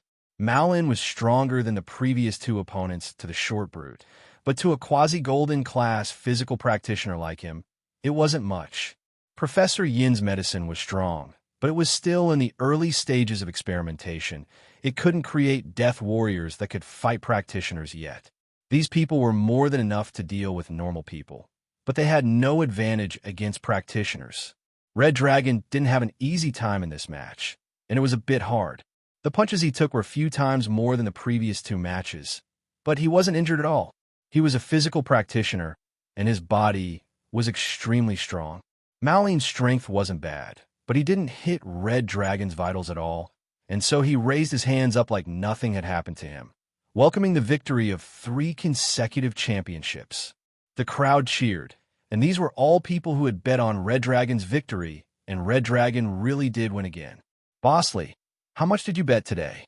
A fat white boss asked another boss beside him. I didn't bet much. I bet 5 million. Although the boss said that he didn't bet much, he still said it with some pride. Then you'll get 10 million back in one go. Congratulations. The fat boss said enviously. I only bet 300,000. If Red Dragon comes out tomorrow, I'll bet 5 million as well. No, 10 million. Oh, you're not afraid of losing all 10 million? The boss asked hesitantly. Lose? How is that possible? Red Dragon is so strong. I'll bet if he comes out. The fat boss gritted his teeth. Look at today. None of the Red Dragon's opponents are weak, but this Red Dragon is too strong. You're right, but I'm afraid that the arena will be rigged and Red Dragon will lose on purpose. The boss said worriedly. Lose on purpose? How is that possible? The fat boss said with disdain. You've seen quite a few matches, and which one of them wasn't a fight to the death? Which one didn't have people dying? The final victor was always the one who killed the enemy. How could it be faked? Unless the Red Dragon is a fool. Why would he collude with the boxing arena to fake it when he's so powerful? The key is that there's no benefit at all after the fake. He's already dead, so what's the use of any benefits? That's right. The boss who won the money also nodded. Then I will bet more tomorrow, but I have to see how many matches this red dragon will fight tomorrow. If it's going to fight 3 more matches, I will bet on the later ones. I will wait and see what happens first. Hee hee, you're really cunning. The fat boss said, I won't look at the situation. I'll bet directly. In this way, if they really fight all 3 rounds, I'll bet 10 million. With the compound interest, I'll earn 80 million in the last round. Wow, 80 million. I could buy a yacht and marry a few concubines. This is so cool. Hee hee, although I won't bet on the first match, I'll bet on the later matches. I'm going to bet 100 million. The boss had also made up his mind. Sometimes it was like this. When you were hesitating, there was a like-minded person beside you who was encouraging you, so you could quickly make a bold decision. Then I'll bet 20 million. That's all I have. The fat boss didn't back down. In fact, there were many similar conversations going on in the spectator stands. They were all people who were excited about winning today, and they were all discussing what to bet on tomorrow. Of course, there were some of Jiang Wen's eyes and ears in the spectator stands as well. These people were there to create the wind and influence the people who placed their bets, guiding the public's opinion. But today's situation didn't need these eyes and ears. Everyone had decided to bet on the red dragon tomorrow. Jiang Wen was quite satisfied with the situation. He had lost quite a bit of money today, but he could earn it back 100 times over tomorrow. Fighter Li, I'll leave it to you tomorrow. Jiang Wen said to Fighter Li, if we win tomorrow, we'll get an astronomical amount of money. You're too courteous, Master Jiang Wen. We're all working for the Firewolves. What's there to ask? Fighter Li waved his hand and said carelessly, but I have a request. Can you ask Scorpion to help me with something, Master Jiang Wen? Oh, what request? Just tell me, Fighter Li. Jiang Wen said quickly. It's like this. I've taken a fancy to a girl. Fighter Li said with a laugh.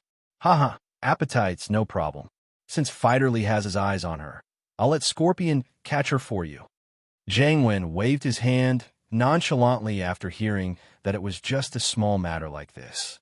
Master Jiang Wen, this girl is from a good family. It'll be a problem if we take her by force. Fighter Li wasn't stupid. He would have done it himself if he could. Why would he need Scorpion? Oh, Jiang Wen paused.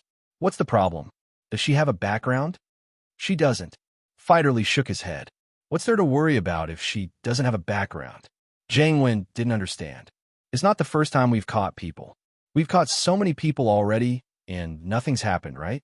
This is different. Fighter Li shook his head.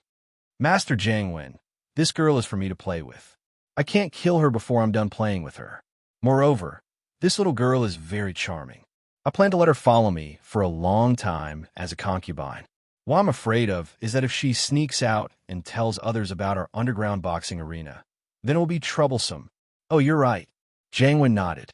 Then we'll throw money at her. Master Jiang Wen, I'm thinking of letting Scorpion trick the girl's father into coming here to gamble. We'll make him owe a ton of money. He won't be able to pay it back, and we'll force him to give his daughter to me. That way, the girl would come willingly, and naturally, she wouldn't be able to run away. Fighter Li said. Chapter 1042. Chapter 1040. Wu Qintian's return. All right, that's easy. Leave it to me, Scorpion. Scorpion patted his chest and promised. He walked the streets every day to trick people, so this was a good job for him. What's the girl's name? What's her father's name? This girl's name is Yu Yuan. She works at a burger shop near a primary school. Her father sells groceries at a nearby market. His name is Yurun. His family is poor, and he hasn't seen much of the world. Just a few words, and he'll be hooked. Fighter Li had done a thorough background check on Yu Yuan. Although Fighter Li frequented the brothels every day, the people he interacted with were mostly young ladies. He was more interested in pure girls. Yesterday, he went to a burger shop to eat a burger, and he was attracted to Yuan. He did a simple investigation of Yuan's background. and when he came back to the arena, he was thinking about how he could ask Jiang Wen to help him get Yuan Yuan. Jiang Wen invited him to fight tomorrow, and so he asked for it. As expected, Jiang Wen readily agreed. This wasn't a big deal to Jiang Wen at all. Wu Gonggao, the old man of House Wu, was finally discharged from the hospital. But this hospitalization was a blessing in disguise. He broke through to Mystic Mid-Phase, and this made him very happy. Could this be the legendary saying that there can be no construction without destruction? If that was the case, he might as well let Qintian piss him off a few more times and let him stay in the hospital a few more times. Wouldn't he be able to break through to Earth class then? Of course, Gonggao was just thinking about it. Although this breakthrough had something to do with the hospitalization, the main reason was that he was really close to breaking through. He just hadn't reached the barrier of Mystic Mid-Phase yet. When he was at home, Gonggao practiced every day without a day of rest. But after staying in the hospital, he couldn't practice anymore. He could only rest on the bed and rest for a while. When his body recovered, he broke through to Mystic Mid-Phase in one go. Wu Gonggao had also thought about it carefully. The breakthrough this time might have been due to this period of quiet recuperation, allowing himself to adjust his state, and then cultivating again to break through in one fell swoop. But no matter what, Gonggao had become a Mystic Mid-Phase, and House Wu's position was solidified. Qintian saw that his grandpa had recovered and broken through, so he didn't want to stay in House Wu anymore. He wanted to get to Songshan as soon as possible to find Sun Jingyi, wanting to expose a relationship with Lin Yi. In Yanjing, he had a meal with Lin Yi and Xiao Xiao. He knew that the two were a couple, so Lin Yi couldn't be Sun Jingyi's boyfriend, unless Lin Yi had a foot in both boats. But it didn't matter. Qintian planned to invite Lin Yi, Xiao Xiao, and Sun Jingyi out for a meal. If Lin Yi was two-timing, it would let Sun Jingyi see the ugly side of Lin Yi. Of course, whether or not it would destroy the relationship between Lin Yi and Xiao Xiao was none of Qintian's business. He didn't care at all. Qintian rushed back to Songshan in the middle of the night. He wasn't in a hurry to call Jingyi when he got there, but he called Wangba first. "Why? Wangba, it's me, Wu Qintian." Qintian said. "Bro Qintian, hello." Wangba was overjoyed when he received Qintian's call. The Xiao family's current situation wasn't ideal, and if House Wu could help them out, they wouldn't be removed from the list so quickly, especially since Wu Gonggao, the old man of House Wu, had broken through to Mystic Mid-Phase. It was only a matter of time before he reached Earth class. At this time, House Wu's words were very firm. "Oh, how's the thing I asked you to do?" Qintian, naturally, didn't know about the changes in the Xiao family. In fact, House Wu had been busy with Gonggao's matters recently, and they didn't have the time to ask about other people's matters. Gonggao had just broken through, and House Wu was busy spreading the news. They didn't have the time to listen to other people's news. "It's done. The company has been registered, and we've rented an office building. We've hired the employees as well, but we've just arrived in Songshan, and we don't have many customers. The company has been open for so many days, and no customers have come looking for us." Wangba said, "There are countless trading companies in Songshan, and if they didn't go out to do business after opening, hoping that customers would come looking for them was just wishful thinking." But Qintian didn't care about that. It didn't matter if they didn't have customers, or if they didn't make money. Now that Gonggao had broken through, Qintian was able to apply for a large sum of money to hit on girls. Old Wu's only wish right now was for Qintian to marry Jingyi into House Wu's house. That way, House Wu's position would rise again. And so, Qintian opened this company to show off. He only wanted the position of the general manager. As for whether the company made money or not, he didn't care. He had been practicing how to show off recently, and he felt that he was doing very well already.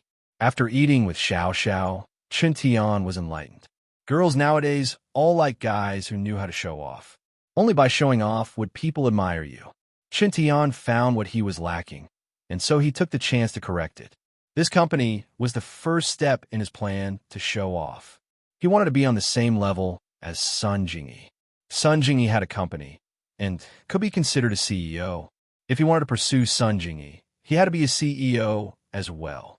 The second step was to invite Lin Yi, Xiao Xiao, and Sun Jingyi to have a meal together. Not only would it let Sun Jingyi see Lin Yi's face, but it would also allow him to show off his skill in showing off. That Xiao Xiao really knew how to cooperate with him, so it was killing two birds with one stone. It doesn't matter if the company makes money or not. I brought back 10 million a hit on girls this time, so let me know if it's not enough, Chen Tian said nonchalantly.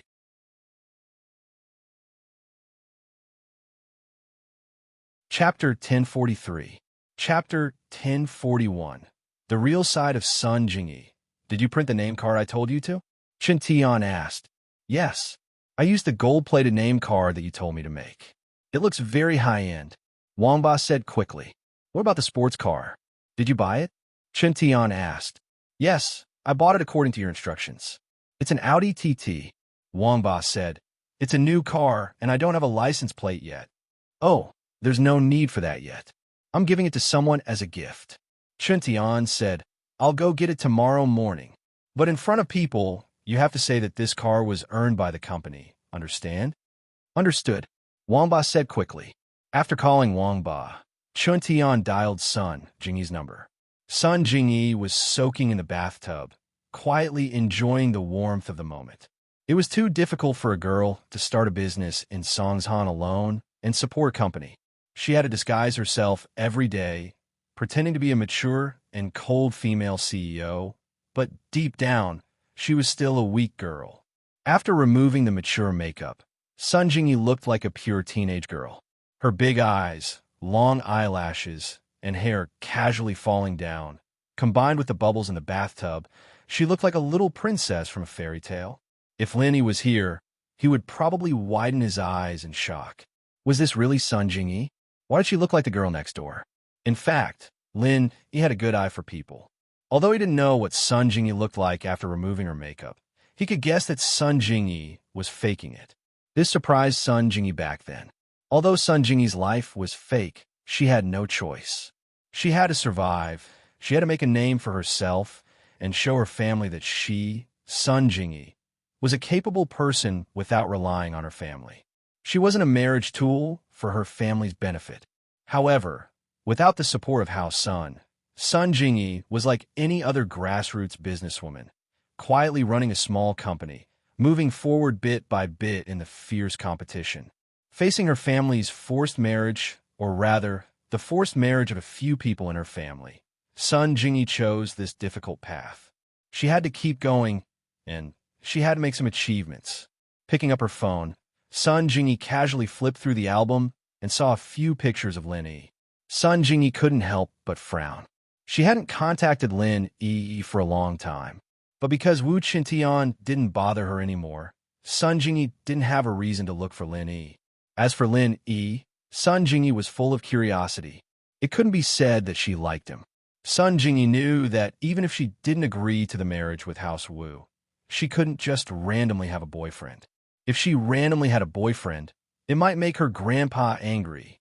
In this generation of the Sun family, there weren't many juniors. Those who successfully broke through the first level of the internal martial technique were also very few. If the Sun family didn't find a helper, they wouldn't be kicked out of the ranks of the aristocratic families, but they would gradually decline. So Sun Jingyi's criteria for choosing a partner was very clear. It had to be someone she liked, and he had to be capable.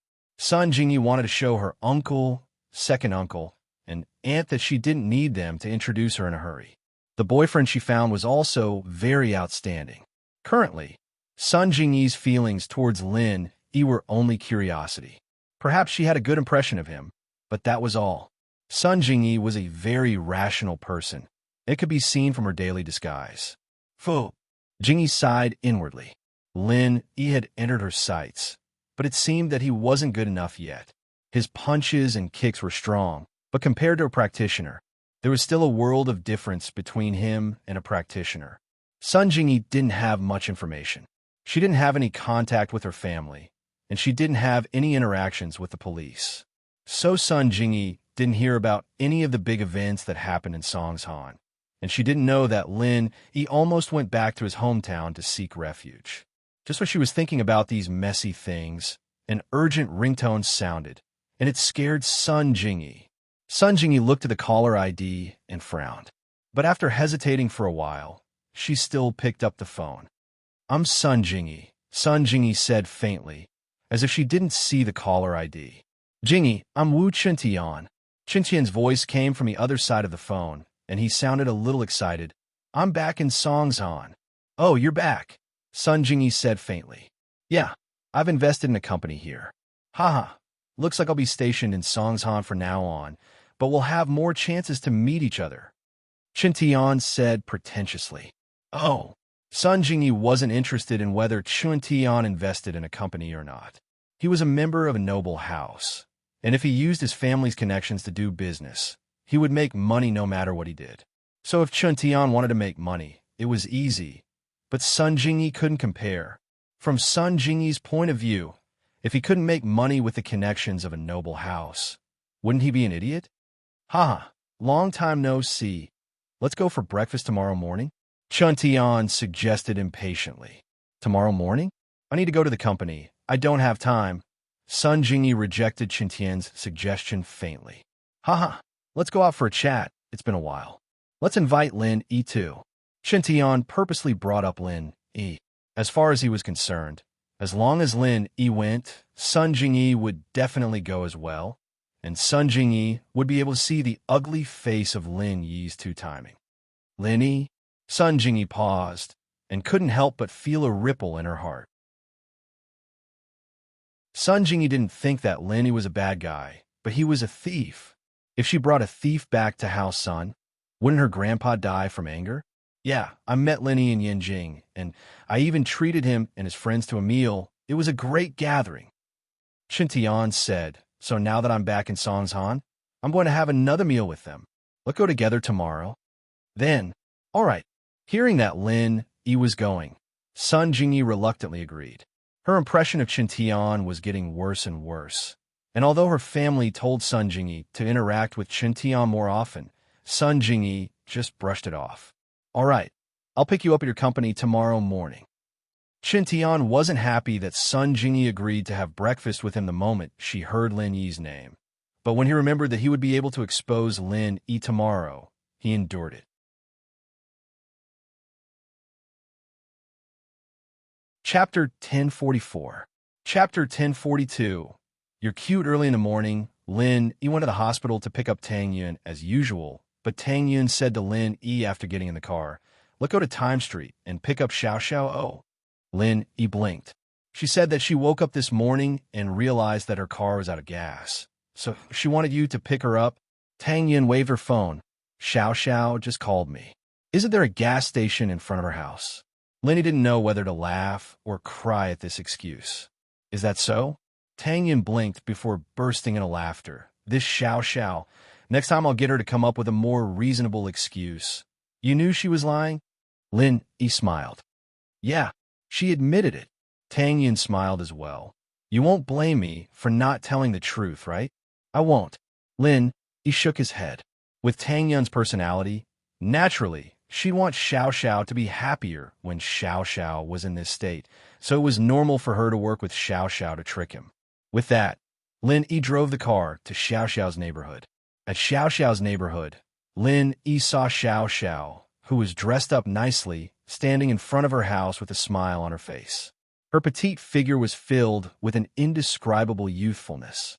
This was completely different from someone who was walking towards the end of their life. If Lin Yi didn't know what was going on with Xiao Xiao's body, he wouldn't believe that she was really going to die.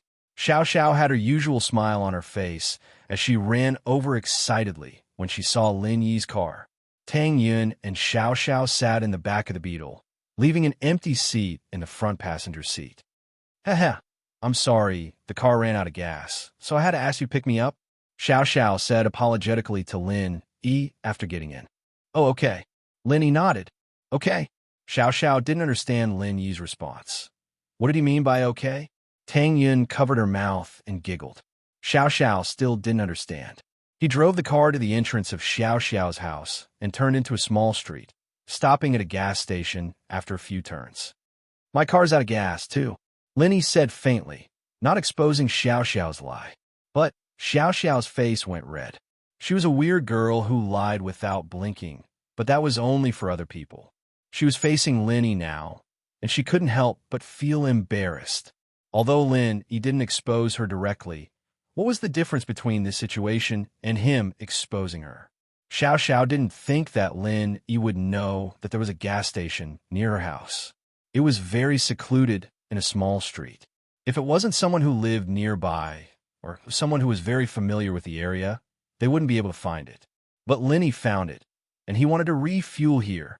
Lenny got out of the car and went to get the gas gun. Xiao Xiao, who was in the car, held her burning cheeks, fidgeting. Ah, what do I do, Enian sis?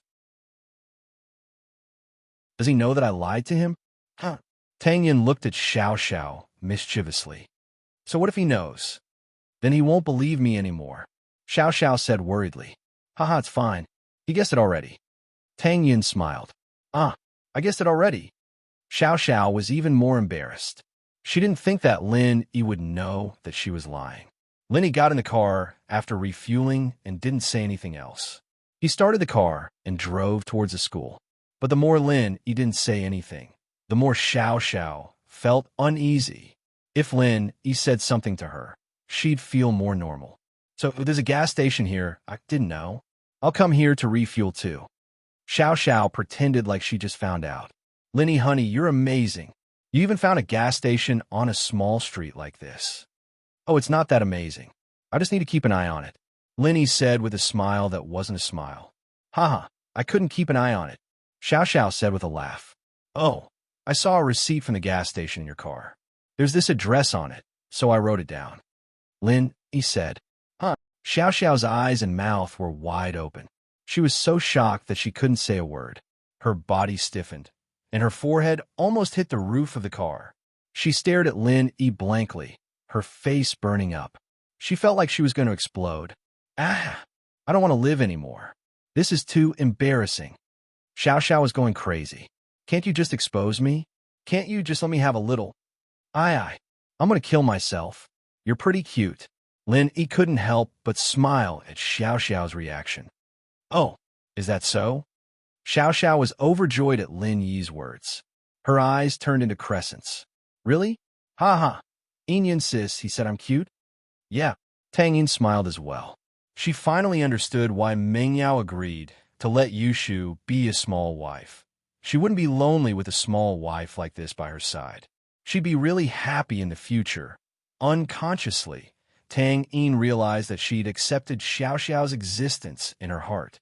If she could be with her for the rest of her life, that would be a pretty good thing. But it was just a good thought. Xiao Xiao's ending was destined to be very sad. Tang Yin couldn't help but feel sad at the thought. Xiao Xiao, on the other hand, didn't seem to know what it felt like to be sad at all. Her eyes and lips were all curved up, like an emoticon. She was so happy. Lenny looked at Xiao Xiao and found it hard to connect her with the emotional Xiao Xiao, who wrote her wishes on her phone. In front of people, she was a happy person, and it seemed like she'd be happy at any time. She made everyone around her happy with her. But behind the scenes, she was still a pitiful girl on the brink of death. He parked the car at the food street behind the school. When he got out, Xiao Xiao looked at the Lamborghini near the wall and couldn't help but start laughing.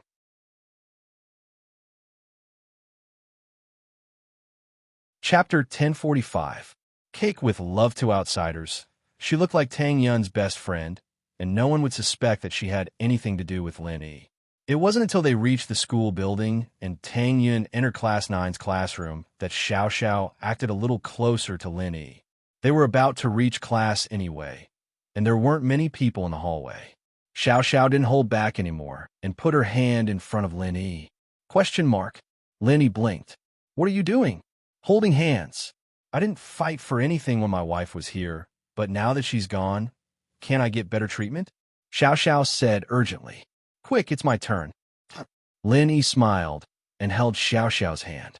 It only took a few steps for them to reach Class 5, and Lenny let go of her. It was just a short distance, but Xiao Xiao was happy enough.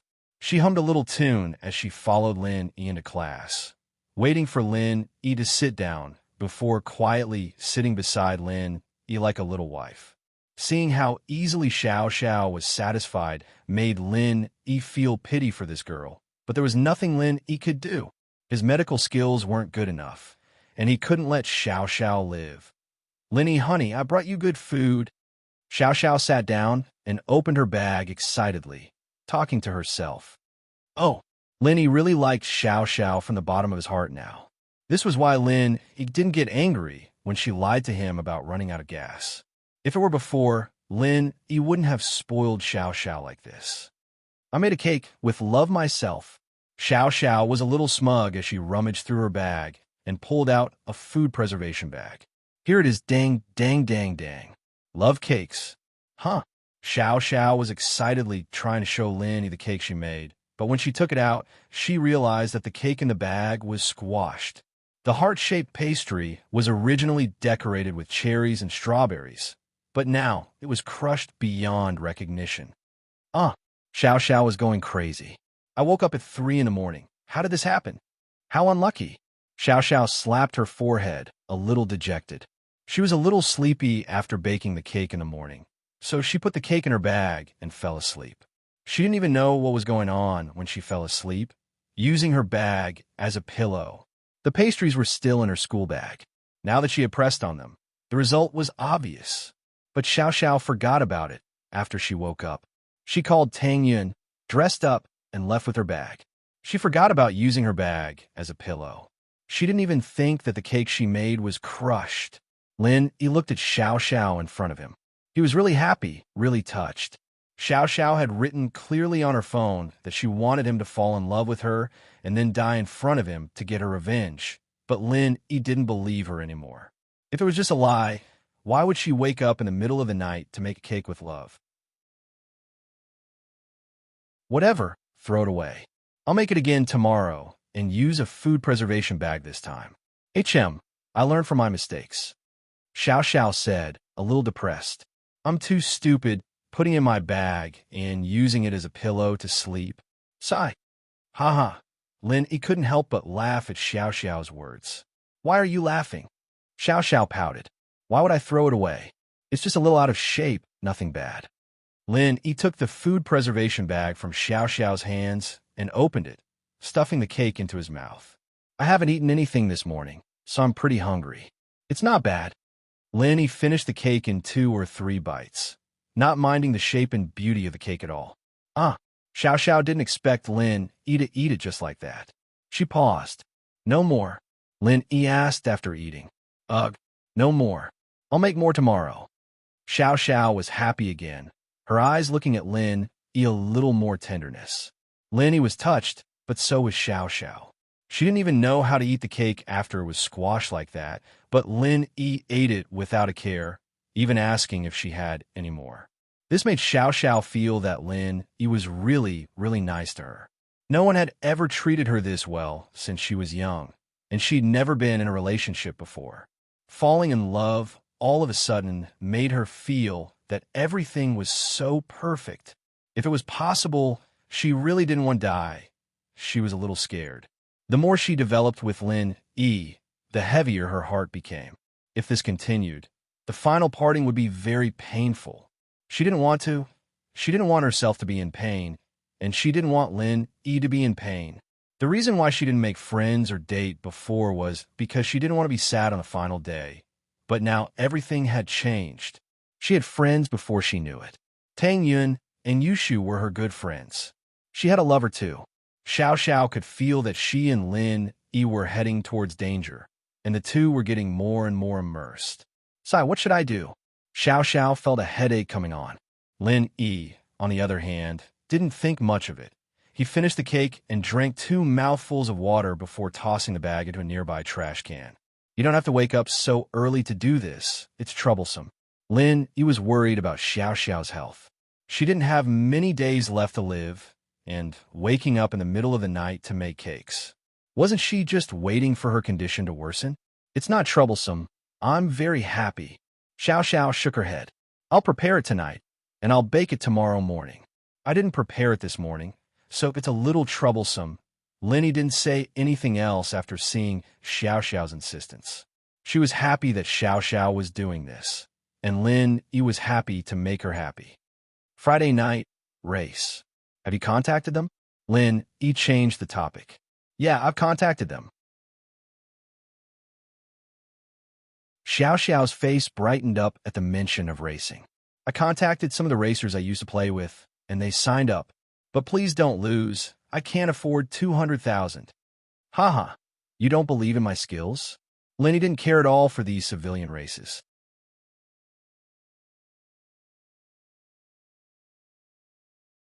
Chapter 1046. Qintian's invitation. As long as you have faith in me, Lin, E.T. Xiao Xiao. Oh, of course I have faith in you, but the car won't do. Xiao Xiao said. Mountain roads. Their modified cars won't be able to do much. Lin Yi shrugged. That's true. Who would dare to speed up on that kind of road? Xiao Xiao thought about it and calmed down. Qintian went to Wangba early in the morning to get his car. His company was quite grand, taking up 2 floors by the roadside. The signboard was very bright too. Qintian was very happy. He patted Wangba on the shoulder. Not bad. Qintian Trading Company Limited. Good job. Give me your name card. Here it is. Wang Dao didn't expect that Qintian didn't care about the company's profits at all. He was only concerned about the company's appearance. He calmed down and handed a box of gold-plated name cards to Qintian. Bro Qintian, are you satisfied with this? Yes, you did well. Qintian took the card and looked at it before putting it in his pocket. He got in the car and drove to Sun Jingyi's place. He parked the car below Sun Jingyi's place and called Sun Jingyi. He wanted to give Sun Jingyi a surprise. This car was a gift for Sun Jingyi. He remembered that Sun Jingyi said that she liked Audi cars, but she didn't like them that were too eye-catching. So she bought an Audi A4L.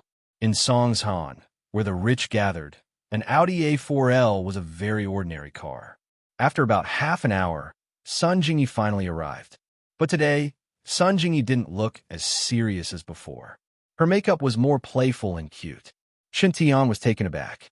He knew that Sun Jingyi's mature look was fake, but he didn't expect Sun Jingyi to look so cute. He hadn't seen Sun Jingyi in this style for many years. Qintian thought that Sun Jingyi dressed up especially for him. He was overjoyed and quickly walked over. Jingyi, you look so pretty today.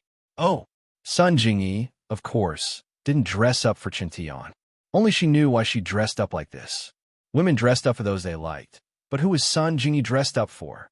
Qintian was used to Sun Jingyi's cold attitude. He didn't mind and walked to his car. He opened the door for Sun Jingyi. Jingyi, please? ? Sun Jingyi looked at the Audi TT in front. This is your car? Yeah, I started a company and made money, so I bought a car. Qintian was very proud of himself when he said that, showing off his coolness to the fullest. Although he hadn't gone out for a while, he had read some novels about coolness, like So Pure, So Flirtatious prequel. The main character, Lu Lei, was very coolness, and Qintian had always wanted to imitate him. However, he neglected one thing. Coolness required strength, and without strength, he'd be an idiot. Oh, I'll drive my own car. Sun Jingyi rejected Qintian's invitation and walked to her car. Qintian's face froze. He remembered that Sun Jingyi wouldn't sit in his car with him. If he gave the car to Sun Jingyi later, it would be Sun Jingyi's. She wanted then, right? Qintian wanted to give the car to Jingyi right now, but then he thought about giving it to Jingyi at the dinner table. With Xiao Xiao helping him act cool and complimenting him a bit, wouldn't he be able to gain a lot of face? With that thought, Qintian decided to hold it in a little longer. He'd give the car to her during dinner. If Qintian didn't say that he'd treat Lin Yi, Sun Jingyi wouldn't have agreed to eat with him. She'd use work as an excuse to cancel the meeting. But when Qintian said that he'd treat Lin Yi, Sun Jingyi hesitated. She hadn't seen Lin Yi for a long time, and Sun Jingyi really wanted to see Lin Yi. No matter what, she was half his lover, and Sun Jingyi had a good impression of Lin Yi. She would be happy if the two met occasionally. The two cars headed towards Songshan's first high school, one after the other. Sun Jingyi led the way, and Qintian followed behind. Sun Jingyi parked the car at the food street behind Songshan's first school. This was where Sun Jingyi picked up Lin Yi last time. She didn't know that Lin Yi was a student of Songshan's first school, but she thought that Lin Yi lived nearby. Sun Jingyi's car stopped next to the Beetle, and Qintian's Audi TT stopped next to Sun Jingyi's Audi A4L. The two got out of the car, and Qintian walked over. I'll call Lin Yi now? Where's this? Should we wait for him here? Oh. Sun Jingyi frowned and walked towards the street not far away. She didn't want to stand so close to Qintian. It made her uncomfortable. As for why they parked the car here, it was because they picked up Lin Yi last time, and the most important reason was that Sun Jingyi didn't want to wait with Qintian in front of her house. Sun Jingyi didn't want others to see her with Qintian, and Sun Jingyi felt that it would be embarrassing if people she knew saw her. As for coming here, it was just something Sun Jingyi did. But Qintian didn't seem to notice Sun Jingyi's disgust. Sun Jingyi left, and he followed beside Sun Jingyi, calling Lin Yi as he walked. Not long after Lin Yi and Xiao Xiao entered the classroom, the phone in his pocket vibrated. Lin Yi took it out and looked at the caller ID. He didn't know it, but Lin Yi still picked it up. Hello? Who are you looking for? Lin Yi? Qintian asked. I am, and you are? Lin Yi didn't recognize Qintian's voice. He didn't care about people like Qintian, and naturally, he wouldn't remember his phone number or voice. I'm Qintian. I'm back in Songshan now with Jingyi. I want to treat you and your girlfriend to a feast. Do you have time? Qintian asked. With Sun Jingyi? Girlfriend? Lin Yi blinked, but understood immediately. The girlfriend Qintian was talking about must be Xiao Xiao. Lin Yi wanted to reject him directly, but thinking about Xiao Xiao's personality, he decided that she might like to go to parties. Wait, I'll ask Xiao Xiao.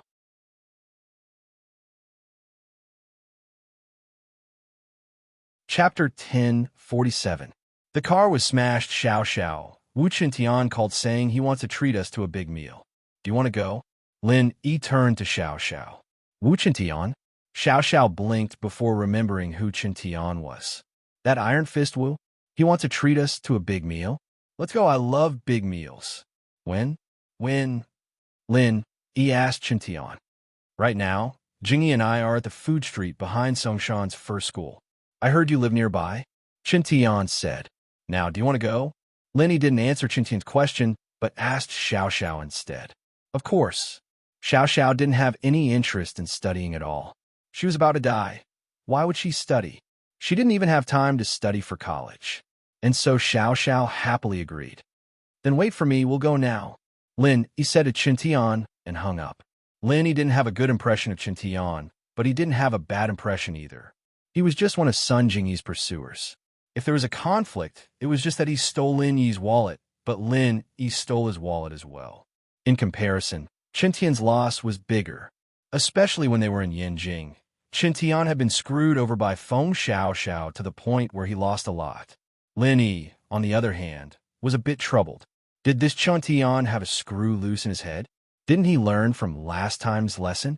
He wanted to treat Xiao Xiao to a meal now that he was back in Songshan. But thinking about how Sun Jingyi was with Qintian, Lin Yi felt that he probably wanted to let Sun Jingyi see his relationship with Xiao Xiao, to let Sun Jingyi know that he was a two-timer. But Lin Yi didn't care at all. He knew what his relationship with Sun Jingyi was.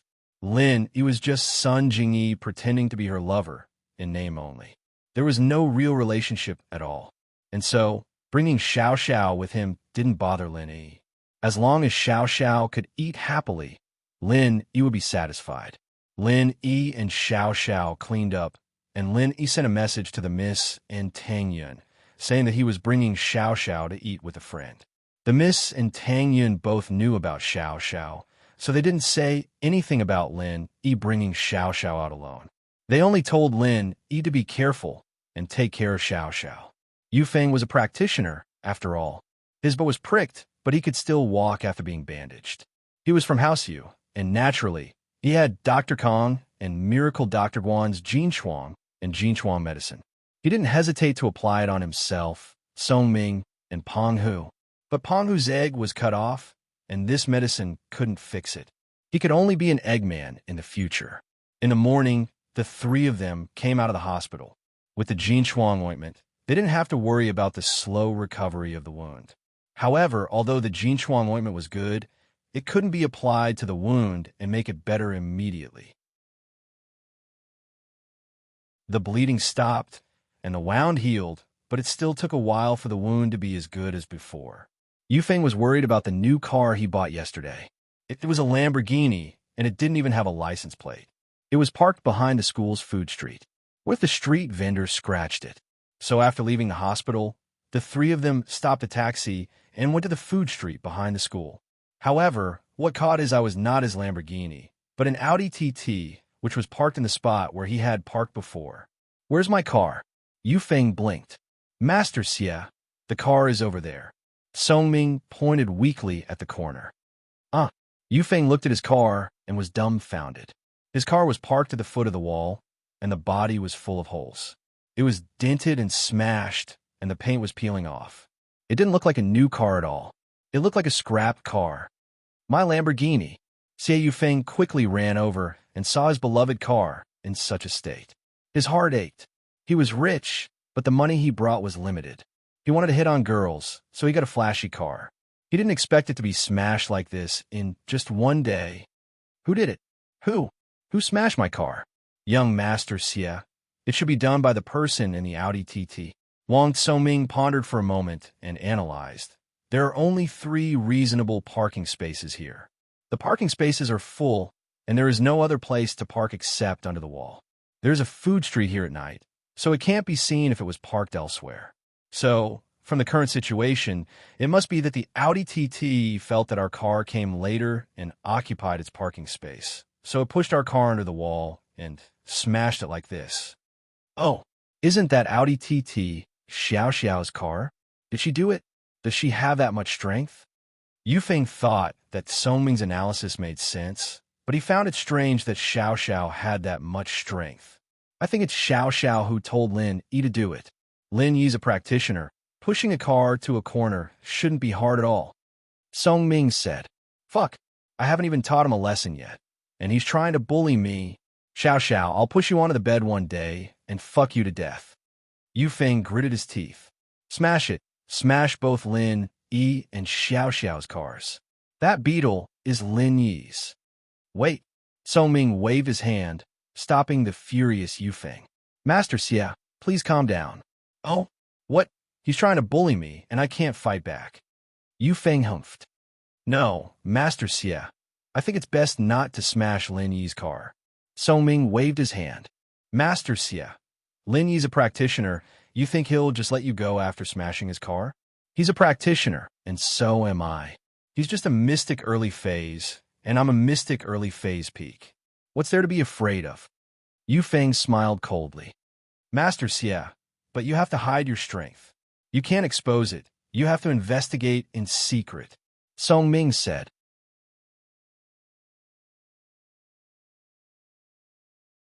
Chapter 1048. Chapter 1046. Perfect timing, but he didn't want to just let this go. Wasn't this too much of a waste? After some thought, Yufeng said, "Then let's smash Xiao Xiao's car. That Yushu girl messed with us yesterday. Xiao Xiao must have had a part in it. She must have been the one who came up with the idea to smash the car. Let's do it as a warning to Lin Yi that we're not pushovers, and we can't touch Lin Yi's bottom line, killing 2 birds with 1 stone." "All right, let's do it as a warning to Lin Yi." Songming nodded in agreement. "Then let's just smash Xiao Xiao's car. Lin Yi doesn't have any proof anyway. And if we don't admit it, what could he do to us? It's not Lin Yi's car, it's just a girl's car. Lin Yi won't lose any face. Then what are we waiting for? Let's do it." Yufeng had been itching to give it a try.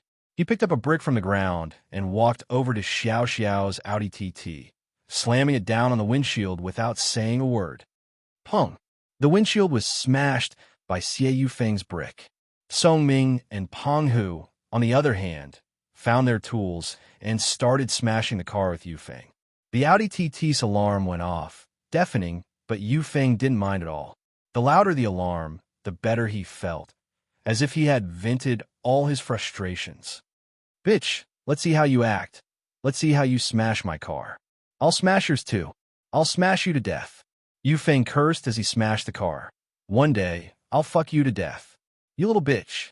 Because the three of them were working together, the Audi TT was smashed beyond recognition in an instant. Chintian and Jingyi were waiting for Lin Yi at the crossroads when they heard the car alarm.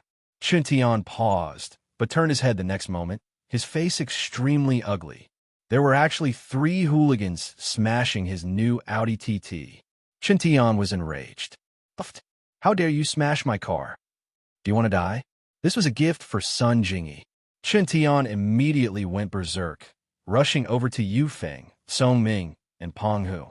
He swung his arm and slapped them across the face, sending Yufeng tumbling to the ground. Yufeng didn't put up any defenses at all, and Chintian was a physical practitioner, so Yufeng fell into his trap with a moment of carelessness. My car, my beloved car. Chintian touched the battered Audi TT, almost crying. This is my present for Jingyi. You bastards. How dare you smash my car? I'll kill you. Chintian attacked again, sending Penghu flying with a punch. Songming wasn't spared either. Neither of them were practitioners, so they weren't even worth mentioning in front of Chintian. They landed on the ground, their butts split open once more. Yufeng was confused by Chintian's sudden appearance. But after hearing his words, he was puzzled. This was his car? Wasn't this Xiao Xiao's car? What was going on? Could it be that he hit the wrong car? But Yufeng was the young master of House Yu. So what if he hit the wrong car? How dare he hit the young master of House Yu? Did he not want to live anymore? These few days, Yufeng had suffered a lot from Lin Yi, Yu Shu, and Xiao Xiao. How could he take it lying down in front of a random person? He jumped up from the ground and looked at Chintian coldly, pointing at his Lamborghini. You're the one who smashed my car. Your car? That broken car is yours? Yufeng looked in the direction Yufeng was pointing at and frowned. Why would I smash your car? Even if you didn't smash my car, I did smash yours. What are you going to do about it? Yufeng's face turned dark. You're just a physical practitioner at the early phase of golden class, and you dare act cool in front of me? You really don't know what's good for you. Chintian had shown his strength just now, and Yufeng, naturally, knew who he was. But he didn't know who he was, nor did he know who Sun Jingyi was. He was the trump card of House Yu, and he had never shown his face in public. He didn't interact with other noble houses either. This was why he was able to hide his identity and come to Songshan. Wouldn't he be exposed if someone he knew saw him? What the hell? You smashed my car, and you dare talk to me like that? Don't you know who I am? Chintian didn't think that Yufeng wouldn't kneel down and beg for forgiveness after being caught red-handed. Instead, he was acting like a dead pig that wasn't afraid of boiling water. Chintian was infuriated. He wanted to use these 3 to build up his heroic image in front of Sun Jingyi. I don't need to know who you are. What I do know is that you're dead. Yufeng circulated his qi secretly. He couldn't hold it in any more these few days. In front of Linny, all he could do was hold it in. But in front of these outsiders, he didn't need to hold it in anymore. Since this guy in front of him didn't care, he'd use him to calm his anger. Yufeng smiled coldly. Just a physical practitioner at the early phase of golden class. I'll let you know the power of a spiritual practitioner at the peak of the early phase of mystic class. A spiritual practitioner at the peak of the early phase of mystic class. Chintian paused and looked at Yufeng's strong aura. He was a physical practitioner, but he could feel the qi of a spiritual practitioner. The difference between the two was huge, but Chintian could tell that Yufeng wasn't weak at all. In fact, he was stronger than him. Just when the tension was high, Lin Yi came with Xiao Xiao. He froze when he saw Yufeng and Chintian fighting. But when he saw the Audi TT beside Chintian, Lin Yi understood everything. Did Xie Yufeng smash the wrong car? Did he smash Chintian's car? But Chintian wasn't a match for Yufeng, so Lin Yi had to help him. After all, Lin Yi hated Yufeng more.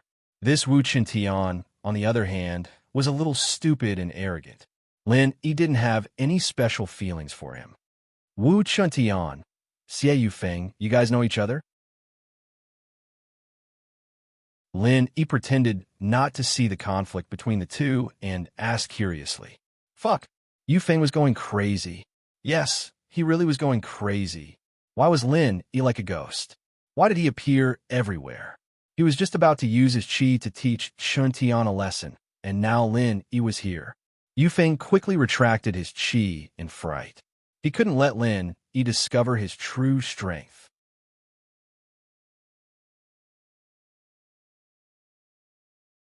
Chapter 1049.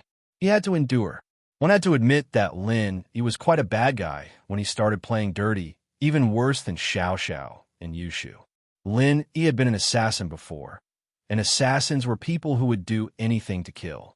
Other than assassination, getting someone else to do the dirty work was also the highest level of an assassin. If he could get someone else to do the dirty work, then why not? Lin Yi had a pretty good grasp of the situation now.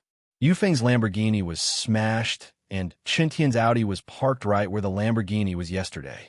Naturally, Yufeng thought that it was the owner of the Audi who smashed it. And the owner of this Audi, from Yufeng's point of view, was Xiao Xiao. In the entire school, only Xiao Xiao had an Audi TT, and so Yufeng was certain that he and Xiao Xiao were the ones who smashed his car. Yufeng was probably afraid of exposing his strength in front of him, so he didn't dare smash his car, afraid that he would cause trouble for him. He could only use Xiao Xiao's car to vent his anger. But little did he know that Xiao Xiao didn't drive here at all, coming in Lin Yi's car. The Audi parked here was Qintian's. How strong was Qintian? How strong was Xie Yufeng? Lin Yi knew very well. If these two were to really fight, Qintian would be the one at a disadvantage. But Lin Yi couldn't let Qintian lose now. In comparison, Lin Yi hated Yufeng more, and Qintian still had to treat him and Xiao Xiao to a feast. What was the point of eating if he got hurt? And so, Lin Yi spoke up, and Yufeng dispersed his chi. His expression was one of pain and helplessness. Wah, Iron Fist, bro. Are you going to show off your Iron Fist? Hurry up and use your Iron Fist to cripple this guy. It's time to show off your heroic spirit. Xiao Xiao saw that Qintian and Yufeng were fighting, cheering. She didn't want Iron Fist to lose, either. After all, he still had to treat her to a feast. How could she eat if he got beaten to death? Really, Qintian was overjoyed when he heard Xiao Xiao's words. He thought to himself, this girl sure knows what I'm doing. She's working with me to act cool the moment she arrived. Treating her to a few more meals wouldn't be a loss. With her around, wouldn't my heroic image be established? Sun Jingyi will also like me. Yeah, if you look at TV dramas, you're usually the male lead. Now is the time for the male lead to show his power. Hurry up and kill him. Xiao Xiao continued to bluff. This Xie Yufeng was really annoying, and Xiao Xiao was pissed off at him. She didn't have much time left, and Xiao Xiao wanted to enjoy her friendship and love in this limited time. But this Yufeng just had to come and mess with her, annoying her. This guy was wasting her life. Xiao Xiao didn't have time to deal with him. And so from Xiao Xiao's point of view, if Iron Fist could cripple this Xie Yufeng and make him stay in a hospital for a year and a half, that'd be awesome. She'd be dead by the time he came out, and he wouldn't even be able to find her for revenge. He'd probably be in the hospital again. All right, no problem. Watch me teach this little bastard a lesson. Qintian was pumped up by Xiao Xiao's words. He raised his hand and smashed it at Yufeng. Yufeng's eyes were filled with venom. He hated Lin Yi and Xiao Xiao to the core. These two came at the right time, right at the right time. Were they doing this on purpose? Moreover, this trap to smash the car, was it deliberately set up by them? Yufeng was furious, but his mind was clear. He knew that this wasn't a trap, and he could only treat it as a coincidence. A wise man knows when to retreat, and revenge is a dish best served cold. With that thought, Yufeng took a deep breath and looked at Qintian. Bro, how much is your car? I'll pay you. Pay? Do I look like a penniless person to you? Qintian raged. I'm using you to act cool. How am I supposed to act cool if you pay me? Qintian, naturally, wouldn't let this go so easily.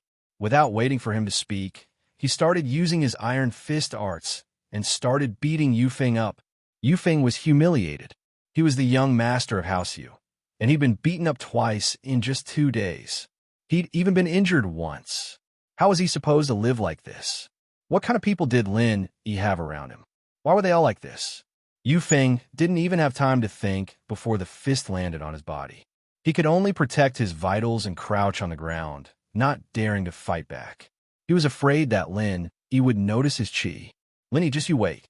One day, I'll return the humiliation I've suffered today to you tenfold, 100-fold. After a while, Qin Tian realized that Yu Feng wasn't fighting back, and he felt that it was pointless. Beating a dead man didn't make him look heroic at all. So he kicked Yu Feng when he was tired. Are you dead or not? If you're not, get up and pay me. Yu Feng was a mystic early phase peak. How could he be knocked out so easily by a golden class early phase physical practitioner? He got up from the ground gloomily, took a deep breath, suppressed his anger, and asked, how much? 5 million. Qin Tian called out. What? Yu Feng paused. An Audi TT for 5 million? What kind of joke was this?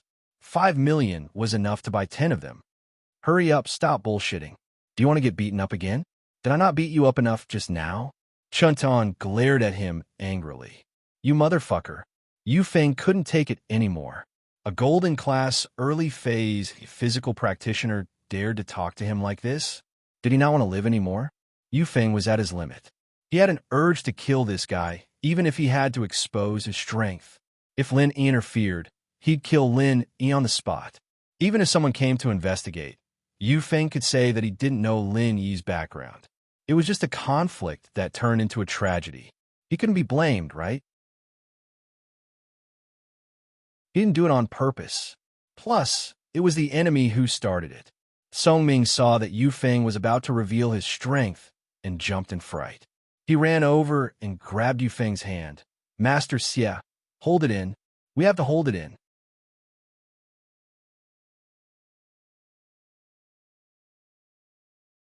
Chapter 1050. His girlfriend admires others, but Lin Yi still killed Yu Bide and injured Uncle Pai. And so, Yu Feng knew that if he really killed Lin Yi today, it'd be fine if Lin Yi didn't have a strong background. But if he did, then House Yi would be in danger after he killed Lin Yi. If the hidden House Yi didn't come out, then the common world would be the one in trouble. With that thought, Yu Feng gritted his teeth. All right, Song Ming, give him 5 million. Qin Tian was just saying it casually. Wasn't that what this thing was? He was asking for a high price, waiting for Xie Yu Feng to pay him back. Qin Tian's bottom line was 500,000, and he only spent 500,000 on the car. He hadn't even registered it yet, so he didn't lose anything. But who knew that this idiot Yu Feng would agree? Qin Tian was overjoyed. He didn't think that he could be this strong when he acted like a hero. The guy was scared. Yu Feng transferred 5 million to Qin Tian's account and brought Song Ming and Peng Hu back to school, depressed. He was a little confused. Back when he was studying in Yanjing, how prestigious was he? He didn't even need to use House Yu's name, and he was the king of the school. He didn't even need to use his chi to deal with the students, and he became the focus of the school. He could get whatever he wanted, and he could hook up with any girl he wanted. If it didn't work, he could just throw money at them. He was basically successful. But after arriving at Songshan, it seemed to have completely changed. His handsome face didn't work anymore, and the girls here seemed to have a problem with their taste. They all liked Lin Yi, tough guys and not pretty boys like him. What kind of taste was that? Plus, the girls here didn't seem to like money, and his advantage was gone. Lin Yi, just you wait. Once I get to know your background, I'll take your life. And your girls, I'll take them all. Yu Feng said angrily as he walked. Yeah, Lin Yi is too much. We'll kill him sooner or later. Song Ming said. On the other side, Qin Tian's Audi was smashed, and he couldn't drive it anymore. He could only ride with son Jingyi. Jingyi, can I ride with you? Qin Tian said, embarrassed. I can't drive this car anymore. Son Jingyi naturally didn't want Qin Tian to ride with her, but she couldn't let him ride with Lin either. Lin Yi and Qin Tian weren't close, and it wasn't guaranteed that Lin Yi didn't have a car. Jingyi didn't know that the Beetle was Lin Yi's car. Lin Yi, you sit in the front passenger seat. Son Jingyi hesitated and said to Lin Yi. Since Qin Tian's car couldn't be driven, she could only let him sit in her car, but Son Jingyi definitely didn't want Qin Tian to sit next to her. Lin Yi's attention was on Yu Feng and Qin Tian, and when he heard Son Jingyi's words, he turned to look at Son Jingyi. He was stunned. The person in front of him was Sun Jingyi, but compared to the Sun Jingyi he saw last time, she was much more youthful and lively. Sun Jingyi's appearance could be said to be very old-fashioned, pretending to be mature. But now it seemed that this was Sun Jingyi's true face. Right now, Sun Jingyi looked about the same age as Lin Yi and Xiao Xiao. Even if she was older, it wouldn't be more than 1 or 2 years. Xiao Xiao looked at Sun Jingyi, then at Lin Yi, and couldn't help but frown. Just what was the relationship between this pretty girl and Lin Yi? Why did she let Lin Yi sit in the front passenger seat? They weren't here to ruin the good things between her and Lin Yi, were they? Xiao Xiao didn't want to fight with her love rival anymore. She didn't know how many days she had left to live, and if she wasted it on fighting with her love rival, how was she supposed to enjoy love? She just made friends with Tang Yun and Yu Shu, and she didn't have to worry about fighting with them. Where did this Sun Jingyi come from? Lin Yi, honey, what's your relationship with this pretty girl? Xiao Xiao whispered into Lin Yi's ear. Pretty girl. Lin Yi blinked, not sure if he should laugh or cry at the nickname Xiao Xiao gave Sun Jingyi. Nothing, just a fake lover to trick Qintian. Oh, Xiao Xiao calmed down after hearing that it was just a fake lover. As far as she was concerned, it didn't matter if it was real or fake. As long as it didn't threaten her position as a small wife, it didn't matter. And since Lin Yi was just Sun Jingyi's fake lover, Xiao Xiao naturally wouldn't worry about Sun Jingyi fighting with her. With that thought, Xiao Xiao agreed without hesitation. Then hurry up and sit in the front passenger seat. Then you'll sit in the back with Qintian? Lin Yi blinked, not expecting Xiao Xiao to be this generous. Yeah. That idiot just got 5 million. That's 5 million. I'll think of a way to get more, and then we'll be rich. Xiao Xiao said sneakily. Huh? Lin Yi smiled. 5 million wasn't much to Lin Yi, but since Xiao Xiao was so interested, Lin Yi naturally wouldn't stop her from scamming people. Iron Fist bro, it's been a while since I talked to you. Let's sit in the back, and you can tell me more about your recent heroic deeds. Xiao Xiao smiled as she waved at Qintian, her eyes squinted into a line, her face full of admiration. Qintian was still holding a grudge against Sun Jingyi letting Lin Yi sit in the front passenger seat, but after hearing Xiao Xiao's words, he started smiling again. If Xiao Xiao was in the back row, she'd be able to act cool with him, and that'd be a pretty good thing. It was much better than sitting in the front.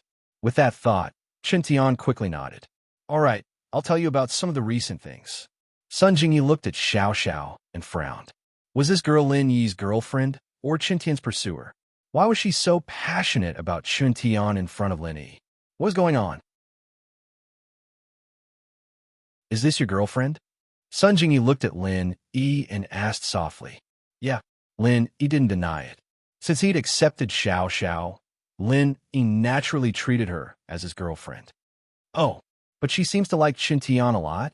Sun Jingyi reminded Lin Yi. Like him? Ha, you'll know soon. Lin Yi knew that Sun Jingyi meant well, so he wasn't angry.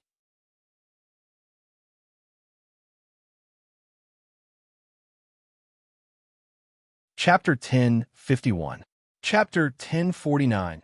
Xiao Xiao's true gold of 4 got in the car, and Sun Jingyi asked directly, Where are we going? Qintian wasn't familiar with Songshan, and it was a sudden idea to treat Sun Jingyi to a meal. He didn't know where exactly to eat, and now he was in a difficult spot. He couldn't just say he didn't know, could he? He could only laugh it off. There aren't any good restaurants in Songshan. It's far from Yinjing. That's true. The best hotel in Songshan is Starlight Hotel. It's a far cry from the big restaurant in Yinjing that Iron Fist Bro treated us to last time. Xiao Xiao nodded. A high-class person like Iron Fist Bro would definitely go to the best restaurant. Haha, it's not that high class. As long as Jingyi likes it, it's high class everywhere. Qintian was very pleased with Xiao Xiao's cooperation, but let's go to Starlight Hotel then. It's not as good as Yinjing, but it's a good place in the countryside. I often receive customers there. Qintian had a company in Songshan, and if he didn't know about the hotels in Songshan, wouldn't it be a little fake? In order to not arouse Sun Jingyi's suspicion, he followed Xiao Xiao's lead and went to Starlight Hotel. And he couldn't thank Xiao Xiao enough in his heart. She was so cooperative. Bro Qintian, what did you just say? Receive customers? Did you open a company here? Xiao Xiao asked. Chun Tian almost kneeled down and kowtowed at Xiao Xiao's words. You really are my mother. You know me too well. This level of cooperation was the best in the world. I was just about to bring the topic to my company. Haha, I open a trading company. Here's my name card.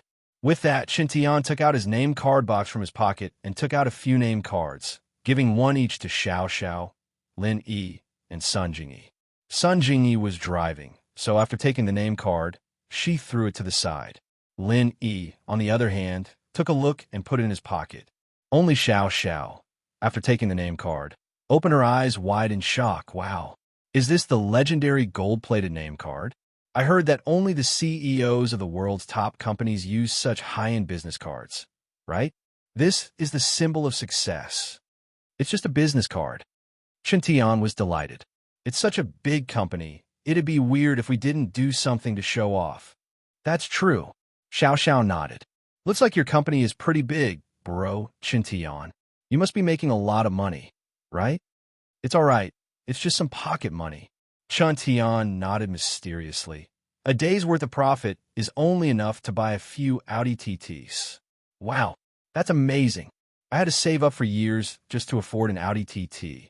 And you can buy a few in a day, bro, Chen Tian? Xiao Xiao's eyes were wide open, twinkling like little stars in her eyes. This is just the beginning. We'll make more money in the future. Chen Tian said proudly. Then should I call you bro Chen Tian? Or CEO Wu? Xiao Xiao asked. Huh, either is fine, either is fine.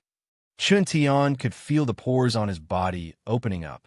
This Xiao Xiao was practically made for his career as a pretentious prick. House Wu is one of the noble houses, and with their resources and connections, it's easy for them to start a company and make money. As long as you're not an idiot, you'll be able to make money. Sun Jingyi said coldly. What? Chen Tian froze, his face turning awkward. Sun Jingyi was right. If a noble house's heirs started a business, they wouldn't lose money at all. They had connections all over the place. And as long as they found the right path, they'd be able to make a lot of money.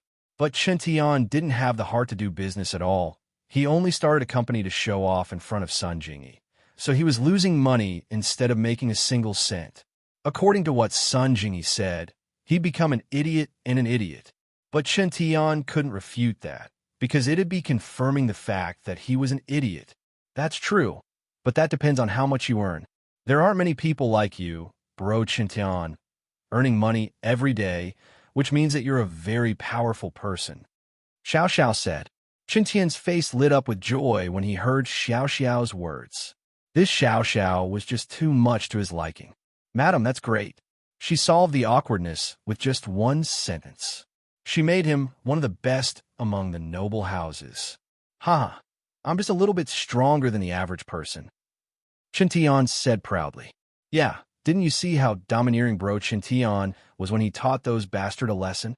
Xiao Xiao said in admiration.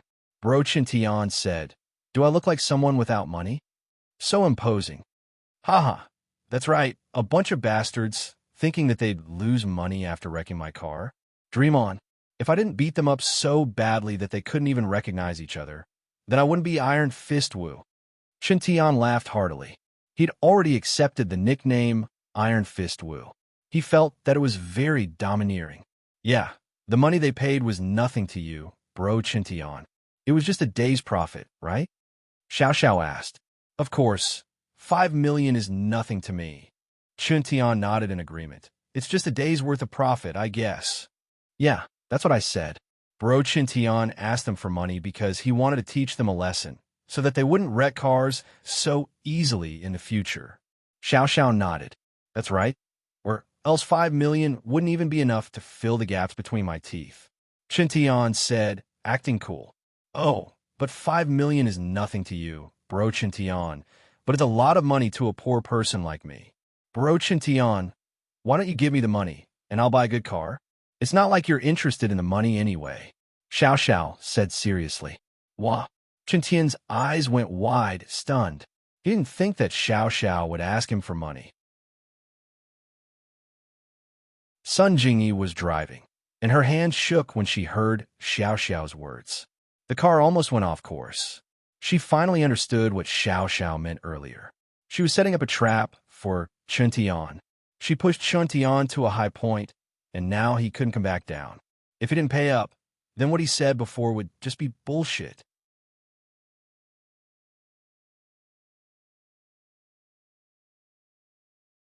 Chapter 1052. A step-by-step trap, and this trap was a step-by-step trap, making Chen Tian fall into the trap unknowingly. He wasn't prepared at all. Boiling a frog in warm water pushed Chen Tian to a new height. If he didn't agree to Xiao Xiao's request, then his high and mighty image would crumble instantly, and he would fall from his high position. Jingyi knew very well what kind of person Chen Tian was. He liked to show off, and in a nice way, he liked to be in the limelight, but in a bad way, he liked to show off. It wasn't very elegant for a girl to say it, but it made sense. Xiao Xiao had been working with Chen Tian to act cool the whole time, making Chen Tian look like an extremely powerful businessman, earning tons of money every day. He didn't even care about 5 million. Sun Jingyi understood why Chen Tian would brag in front of her. He wanted to show off in front of her, so that she would worship him. But Chen Tian's idea was a failure. Sun Jingyi knew what kind of person he was, and Sun Jingyi didn't like people like him at all. Sun Jingyi liked smart men, but of course, they had to have strength as well. From the looks of it, Lin Yi agreed with the first point, but whether or not he had the strength remained to be seen. In Sun Jingyi's eyes, Lin Yi was just a backup boyfriend, so Sun Jingyi didn't care about the relationship between Lin Yi and Xiao Xiao.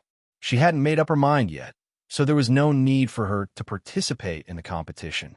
Even if she had made up her mind, Sun Jingyi wasn't confident that Lin Yi would be able to get her family's approval. So, under these circumstances, Sun Jingyi wouldn't do anything. From her perspective, from the day she left home, she only had 2 choices for love. One was to find a man strong enough, stronger than Chen Tian, and shut her family up completely. The other way was to find a man that she liked, secretly be with him, and live a shady life. At least on the surface, this relationship couldn't be made public. It wasn't a big deal to Sun Jingyi, but she was afraid that her family would secretly take revenge on that man. That was the same as harming others. In order to prevent this from happening, if Sun Jingyi chose the second path, she would willingly give up her identity and position, willingly becoming a secret lover. At least on the surface, she had to let that man have a normal and complete family, in order to confuse Hao Sun's eyes. As for eloping, Sun Jingyi didn't even think about it. It wasn't realistic. The Sun family's connections and ears were very wide. They could hide it for a while, but they couldn't hide it forever. There would be a day when it would be exposed. At that time, there would be big trouble. Sometimes, Sun Jingyi was very sad. Her parents were dead, and her position in the Sun family was a little unloved. If it weren't for the fact that old Sun was still alive and doted on her a lot, her uncles and aunts would have pushed her to the edge a long time ago. Doing business in Songshan, without elder Sun's permission, she would have been captured and married to Chen Tian a long time ago. How could she wait for Chen Tian to chase after her? So, in Sun Jingyi's heart, she had a natural dislike for Chen Tian, not to mention liking him. Now that Chen Tian was humiliated in front of Xiao Xiao, she was very happy to see it. It'd be best if Xiao Xiao came every day to humiliate Chen Tian, making him unable to stay in Songshan anymore. Chen Tian's face was red, and he didn't know how to answer. Yes, he was a little reckless, but no matter how reckless he was, he knew that money was a good thing. The money he brought from the Wu family to pick up girls was only 10 million yuan. Now, he had 5 million yuan in his account. He was feeling smug and was thinking of using the 5 million yuan to show off. In the end, he did show off, but it didn't achieve the effect he had expected. In his opinion, he would have to show off a few times, right? Now, it was all used up after one time.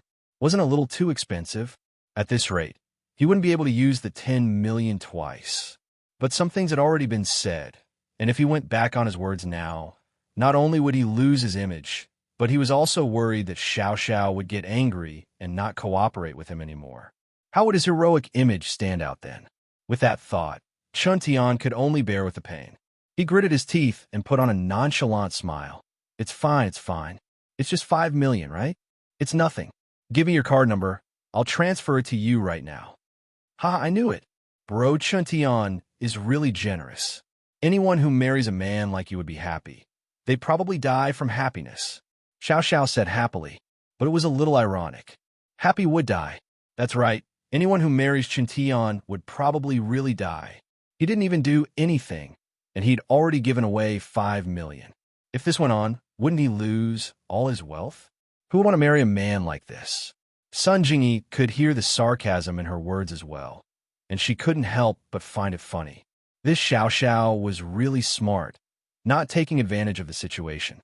What was even funnier was that the idiot Chun Tian didn't notice anything amiss. He was grinning like an idiot. Ha! Don't fall for me. I already have someone I like. Chun Tian was very satisfied with Xiao Xiao's compliment, and he made the call with a smile. Sun Jingyi glanced at Lin Yi and saw that he was calm, as if he was used to this kind of thing. She couldn't help but frown, and she became even more curious about Lin Yi.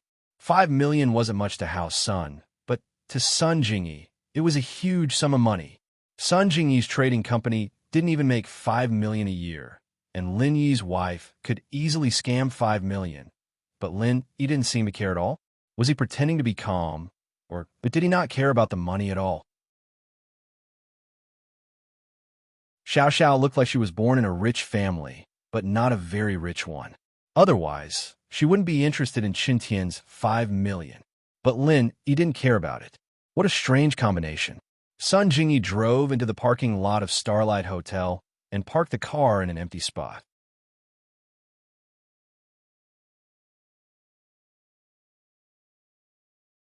Chapter 1053. Keep screwing over, sir. Is there a total of 4? A waiter came over the moment they entered the hotel lobby, asking Chun Tian and Lin.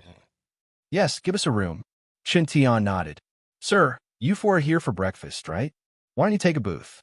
There's a minimum fee for a room, and it's quiet at this hour. There's no one. The waiter reminded them kindly. After all, it was early in the morning, and people usually came to the hotel for breakfast. Breakfast didn't cost much, and they couldn't spend tens of thousands all of a sudden. It wasn't even enough to cover the minimum fee for a room. Chun Tian frowned when he heard this.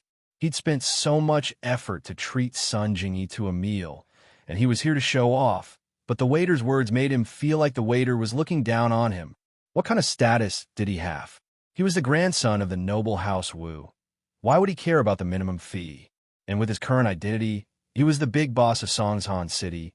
He could afford to eat a meal here. What's a minimum fee? Chun Tian frowned, impatient. The waiter here was good at reading people's body language, and he knew that Chun Tian was getting impatient. He didn't care about the minimum fee. He was rich, but the doorman told him that they came in an Audi A4L. How much was an Audi A4L?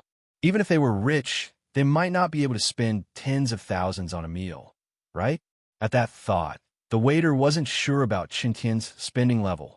The rooms here were separated into different classes, and if he said too much, he was afraid that Chun Tian wouldn't be able to afford it. He'd lose face, and if he said too little, he was afraid that Chun Tian would think that he was looking down on him. Chun Tian bro is a big boss. His name card is made of gold. Why would he care about the minimum fee? Xiao Xiao spoke up. Today, Chun Tian bro's car got smashed, and they paid him 5 million, but he didn't even look at it before giving it to me. You're questioning someone like him for not being able to afford the minimum fee? Chun Tian looked at Xiao Xiao, thinking, you really know how to fight for me, aren't you? Very good. It seems that this 5 million is not a loss. If you can build up my image in front of Sun Jingyi today and let me win her heart, then this money will not be wasted. The waiter paused. So, he drove an Audi A4L here because his car was smashed. What kind of car could be smashed and get 5 million yuan as compensation? No matter what, it should be at the level of Bentley or Rolls-Royce, right? Plus, Chun Tian didn't even care about the compensation, giving it to the people around him. Just how rich was he? Are business cards made of gold? Now, that 1 gram of gold had risen to more than 300 yuan, A business card should be at least 2 or 3 grams, right? Then, the cost would be over 1,000 yuan. Is this a business card? If an ordinary person obtained a business card, wouldn't they become rich? It seemed like the people Qin Tian interacted with were all important people, or else people would be fighting over his name card. Rich people, definitely rich people. The waiter thought about this and quickly said, "Sir, the most luxurious room here is the Crystal Palace on the top floor. It's currently vacant, but the minimum fee is 500,000. 500,000? The minimum fee was 500,000? Qin Tian froze. This restaurant sure was shady. He had only brought 10 million with him. After deducting the 1 million used to open Xiao Wangba's company and buy car, he only had 8 million left. This meal had already cost him 500,000. Wasn't that a little too much? From what Qin Tian saw, a small rural place like Songshan was a world of difference from Yanjing. Even a most expensive restaurant would only cost 30 to 50,000 at most. How much more expensive could it be? The 8 million he had was enough for him to show off a few times, but now it seemed like the situation was different. The waiter heard Qin Tian say 500,000 and didn't say anything else, thinking that Qin Tian thought that 500,000 was too little. She quickly added, "Of course, 500,000 for a meal isn't enough to show how noble you are, sir. After all, there are only 4 of you this time, and no matter how expensive the food is, it won't cost too much. Of course, of course." Qin Tian relaxed when the waiter changed his words. This waiter was quite perceptive, seeing that he thought 500,000 was too much. Perfect, he wouldn't lose face if she said it out loud.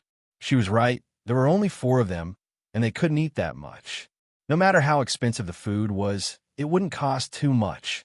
Qin Tian was feeling proud of himself when he heard the waiter continue. "Even if all 4 of you want bird's nest, shark's fin, abalone, and sea cucumber, 500,000 is the most you can ask for. So, I recommend that you get a VIP card here, sir. As long as you deposit 5 million, you can enjoy the treatment of a VIP, and you can reserve the best rooms in the Crystal Palace at any time. There's no minimum spending limit for any room, and you can even enjoy a 20% discount on all the dishes. This is exclusive to VIPs. This VIP card seemed to offer discounts, but it reflected the privileged identity of a VIP. So, in the eyes of the rich, it wasn't that they were looking down on them, but that they had the right to stand out from the masses. Moreover, not everyone could take out 5 million to apply for a meal card. Those who could take out this much money to apply for a card, when they went to the Crystal Palace's private room, who would have the nerve to order those cheap dishes? A meal that cost a few thousand would be too embarrassing to eat in the Crystal Palace. Why? Qin Tian was dumbfounded. 5 million? Apply for VIP card? Are you kidding me? 500,000 was already a lot. And now, 5 million? Was this a scam? However, the reason he came out today was to establish his image and show off. If he flinched at the mention of 5 million, then his previous image would have been in vain. So, he could only grit his teeth and bear with it. 5 million is a piece of cake. But I'm usually too busy with business, and I don't have many meals in Songshan. After this 5 million card is completed, I'll probably only use it once. After that, who knows where it'll go? Qin Tian was trying to say, "Hurry up and bring us to the room. I don't care about the discount, but I don't want the hassle of eating here, even if I get card." "I see." The waiter nodded, not suspecting anything, but she was a little disappointed. After all, she would get a portion of the reward for getting a card.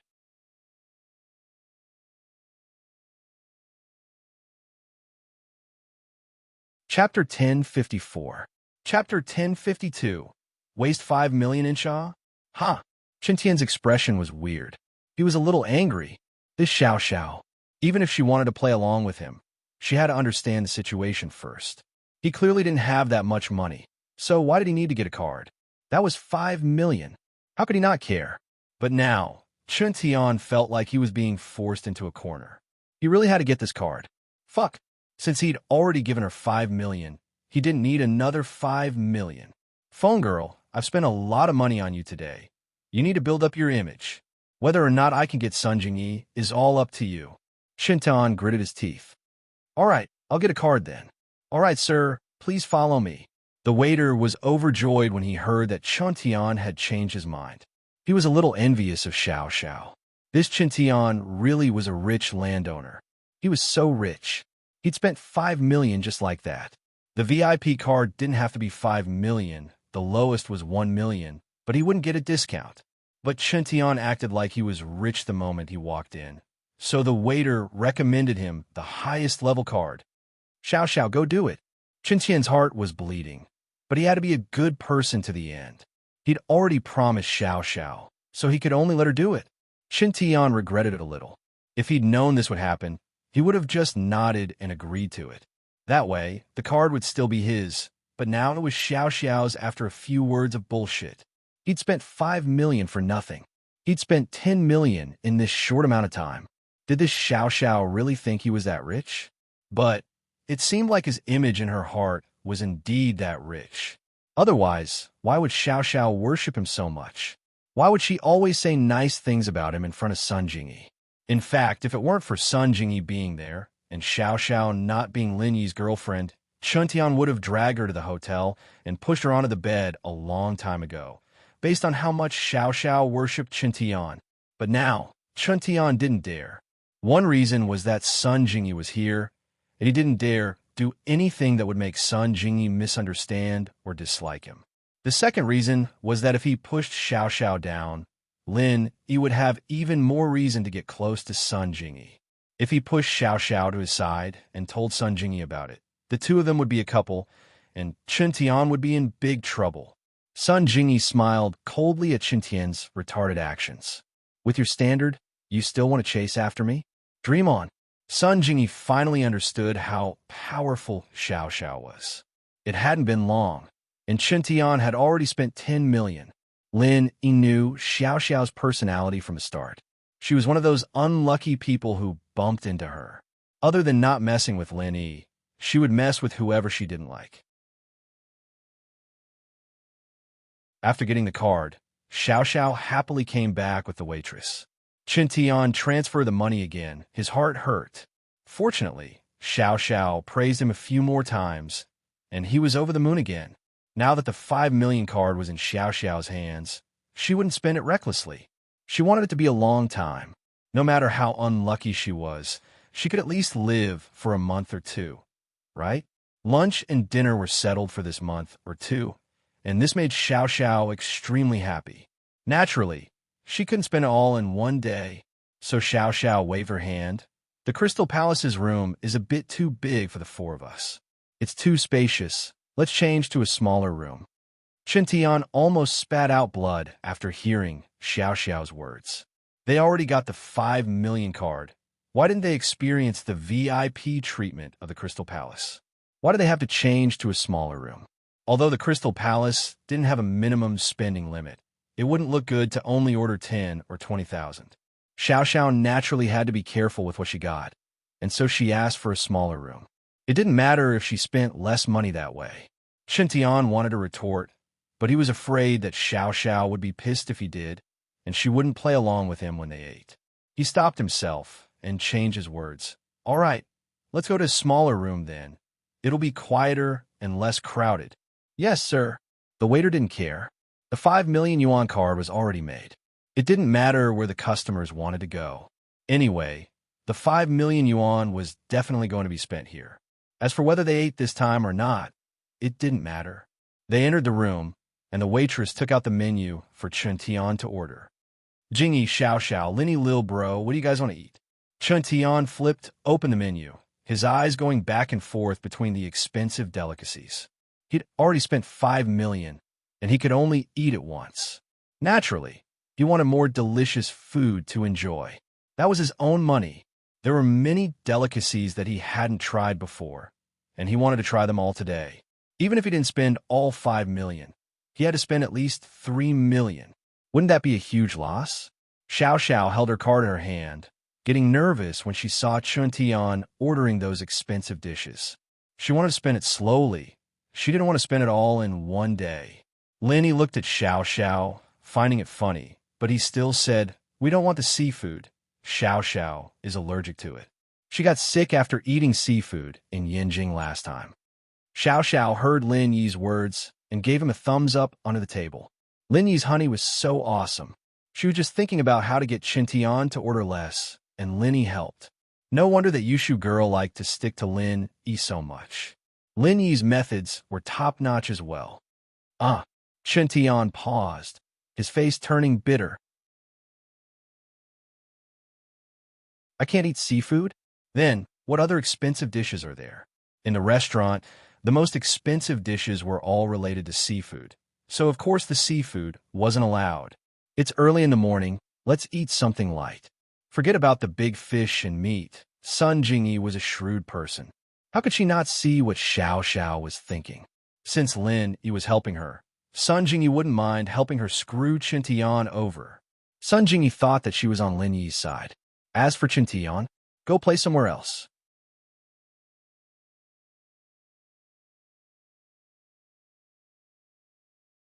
Chapter 1055. Admitting her identity, Sun Jingyi smiled and took the menu, ordering a few dishes that were relatively light. They weren't very cheap, but compared to the delicacies, it was extremely cheap. The dishes added up to less than 8,000. This made Qintian's face change slightly, but these dishes were ordered by Sun Jingyi. What could he say? What could he say? Take a look. Sun Jingyi passed the menu to Xiao Xiao and Lin Yi. Lin Yi didn't look at it and passed it to Xiao Xiao. Xiao Xiao didn't hold back and ordered a few of her favorite dishes, but they weren't very expensive. They were all cheap and delicious. As for the weird dishes, Xiao Xiao naturally didn't order them. After all, it was her own money now. She had to live a long life. That's all, Xiao Xiao said and passed the menu back to the waiter. Qintian wanted to add a few more, but before he could say anything, Xiao Xiao continued. Big bro Qintian is a big boss. He's sick of eating those single-headed abalones. There's nothing good here, so why not change to something lighter? Otherwise, ordering too many delicacies will ruin Big Bro Qintian's image. What? Qintian froze and waved his hand with a smile. That's right. These things are too crappy. It's better to eat something lighter. It's early in the morning, and it's bad for your stomach. The waiter didn't think there was anything wrong with it. The guy had already made a 5 million VIP card. He could eat whatever he wanted. Even if he didn't want to eat, he had to greet him with a smile if he wanted a few free plates. 5 million, just like that, was enough to show off Qintian's wealth. Who would spend money like this without a few hundred million? The waiter took the menu and left the room. Qintian's heart ached for a while before he remembered today's business. Today, he wanted to invite Lin Yi and Xiao Xiao to prove their relationship in front of Sun Jingyi. If this was done, then his 10 million wouldn't be wasted. Old bro Lin, this is the first time Xiao Xiao has met Jingyi, right? As the host, let me introduce them to you. With that, Qintian stood up with a smile and introduced her to Sun Jingyi. Jingyi, this is Lin Yi's girlfriend, Feng Xiao Xiao. We met at the auction in Yinjing, and we got along quite well. Hello, Xiao Xiao. You don't mind me calling you that, do you? Sun Jingyi smiled as she extended her hand to Xiao Xiao. This was their first official meeting. If you don't mind, I'll call you Big Sis Jingyi. Xiao Xiao had found out about Sun Jingyi's identity from Lin Yi, and she didn't rule her out either. As long as they weren't here to cause trouble between her and Lin Yi, Xiao Xiao would accept them easily.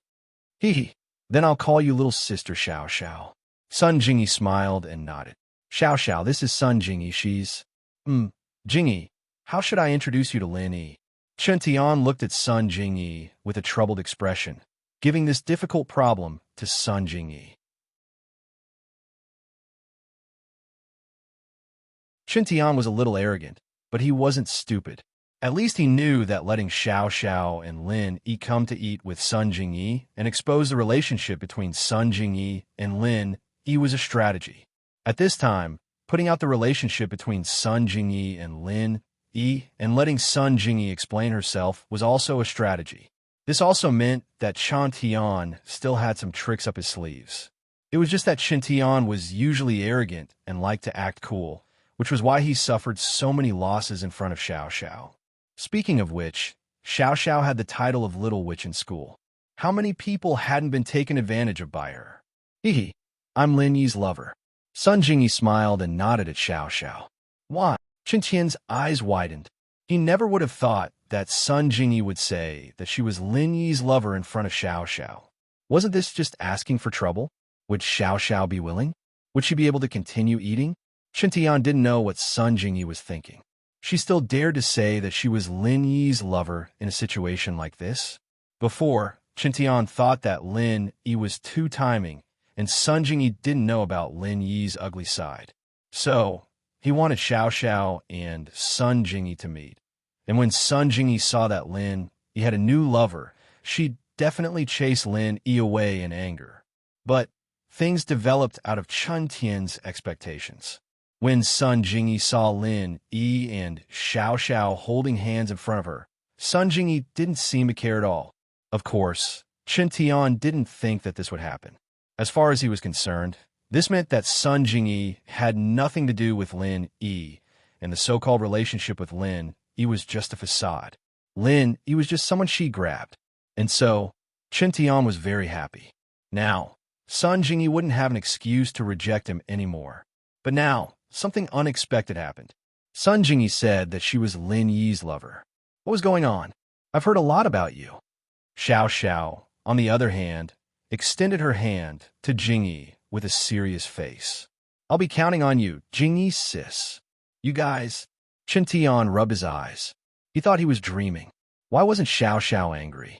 Why was she acting so friendly with Sun Jingyi? What was the meaning of this? What about us? Chen Tian, bro?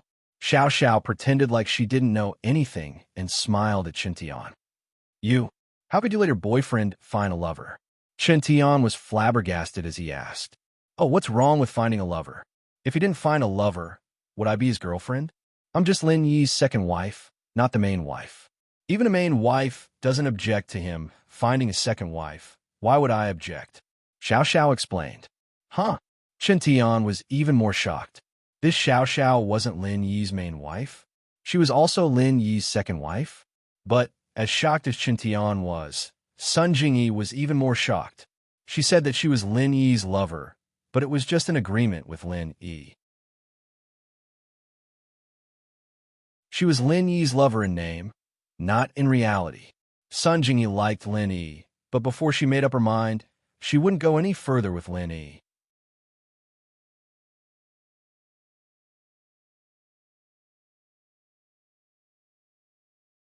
Chapter 10:56. So depressing from Sun Jingyi's point of view, it was normal for a man to have multiple wives in a noble house. After all, the men from noble houses were very capable, so it wasn't strange at all.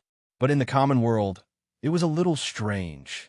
Walin people had their own rules, and the common world had its own rules. Every level was different. Sun Jingyi couldn't imagine that Lin Yi had multiple wives at such a young age.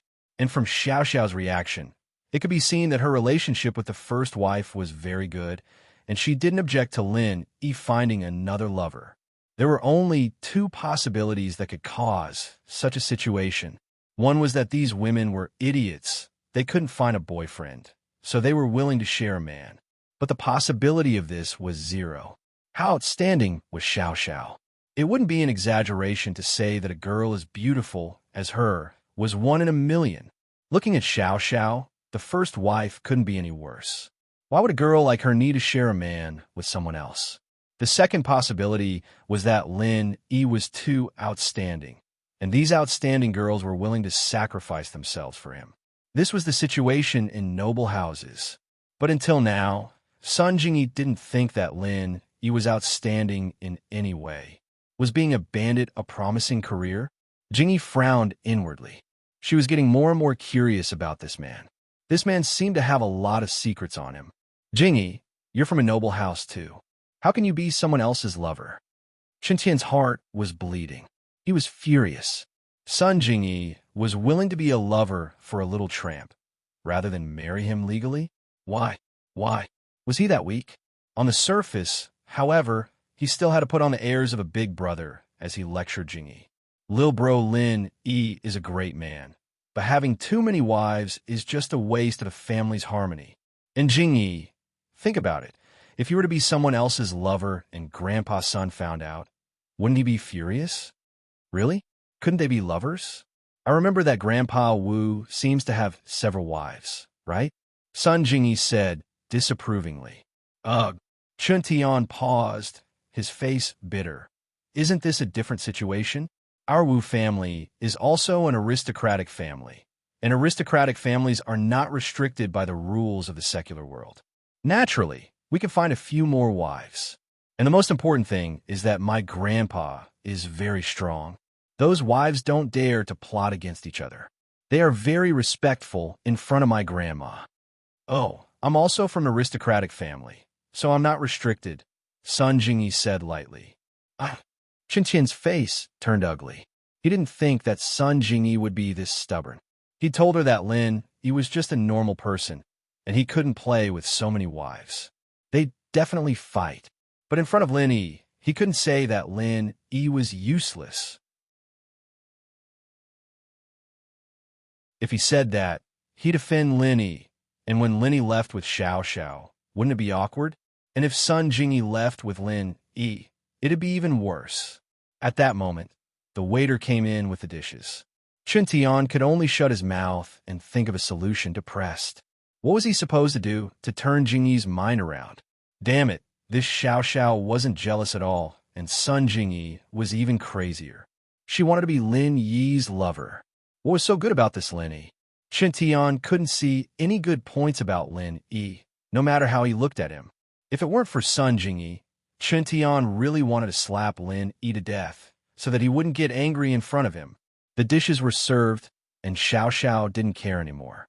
She ate to her heart's content, sweeping everything on the table clean. She didn't care what other people thought of her. She didn't have long to live, and as long as Lin Yi didn't dislike her, she'd be fine. But Lin Yi was here to eat with Xiao Xiao, and the main goal was to eat. Not only did Lin Yi take the initiative to put food in Xiao Xiao's bowl, but he also told her to eat more. And so, Xiao Xiao ate happily.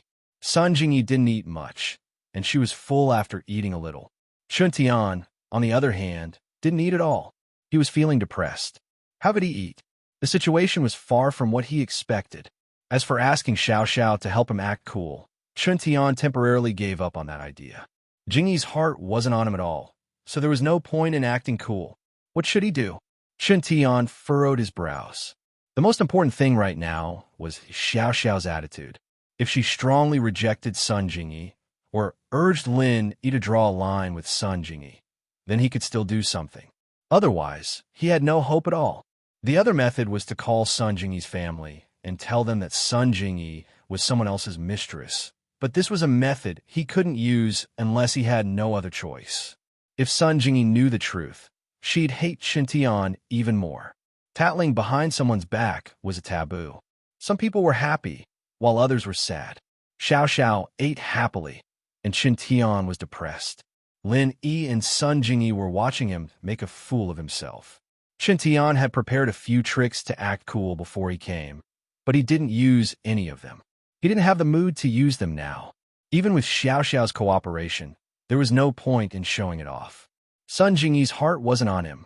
The meal ended in a hurry, and Chun Tian got himself a taxi and left. Jingyi, on the other hand, drove Xiao Xiao and Lin Yi back to school.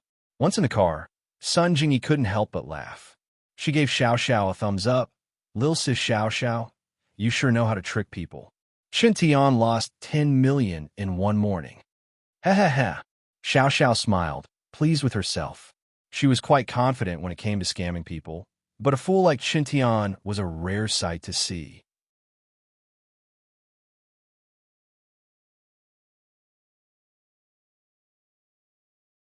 Chapter 1057. More and more curious, sure. Xiao Xiao easily agreed to Sun Jingyi's invitation and sat in the front seat of the Audi A4L. Lin Yi didn't mind, since he could guess Sun Jingyi's goal. Xiao Xiao herself wasn't that familiar to Lin Yi, so Lin Yi wasn't worried that she'd let anything slip. After getting in the car, Sun Jingyi asked, "Where you guys going? Back to where you were before?" "Yeah, back to Songshan's first school," Xiao Xiao nodded. "Oh, okay. Where do you guys live?" Sun Jingyi asked. "We go to school there," Xiao Xiao blurted out, but regretted it immediately. Xiao Xiao wasn't stupid, She knew that she'd fallen into Sun Jingyi's trap. Sun Jingyi was testing her and Lin Yi's identity. From the current situation, it seemed like Sun Jingyi didn't know that Lin Yi and Xiao Xiao were studying at Songshan's first school. Xiao Xiao turned to look at Lin Yi, a little worried. Seeing that Lin Yi didn't show anything special, he was still resting in the back seat with his eyes closed. Only then did she let out a sigh of relief. In fact, the reason why Lin Yi hid his identity was because he was afraid that Sun Jingyi would keep bothering him if she found out where he went to school. That half-lover's promise was a bit of a tie. If Sun Jingyi came to Lin Yi for trouble in the future, would Lin Yi be able to do anything else?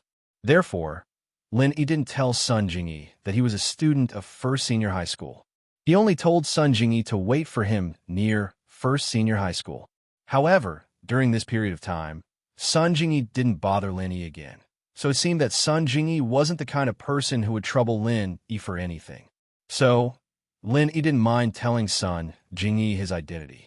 "You're studying in First High School? Are you all high school students?" Sun Jingyi was taken aback. She previously thought that Lin Yi should be younger than her, but that was also her age after she dressed up.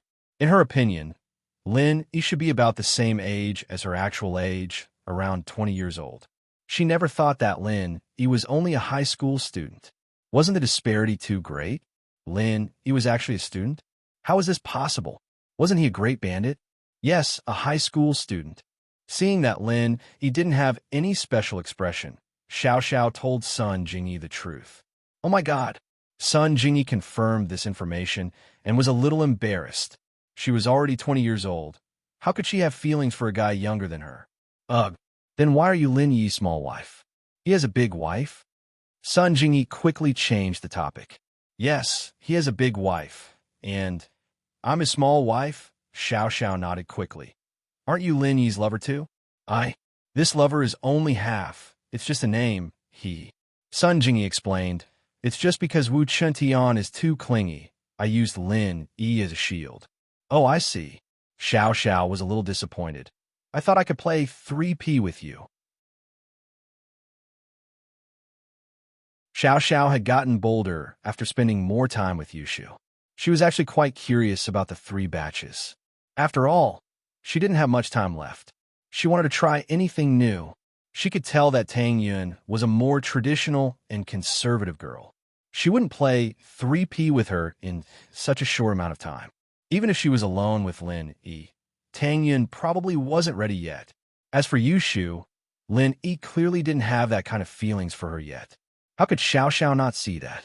If Lin Yi had that kind of feelings, Meng Yao and Yushu would have been pushed down by Lin Yi a long time ago. After all, they lived in the same villa and interacted with each other every day. And so Xiao Xiao turned her attention to Sun Jingyi. Xiao Xiao was actually quite conservative, but the current situation didn't allow her to be conservative anymore. As far as she was concerned, since she had already decided on Lin Yi, it didn't matter what she did with him. She wouldn't be able to do anything with other men in this lifetime anyway, so she decided to be bold. Wah!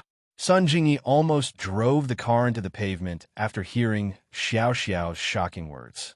She subconsciously stepped on the brakes. Lin Yi, on the other hand, frowned bitterly. Xiao Xiao and Yushu were becoming more and more alike.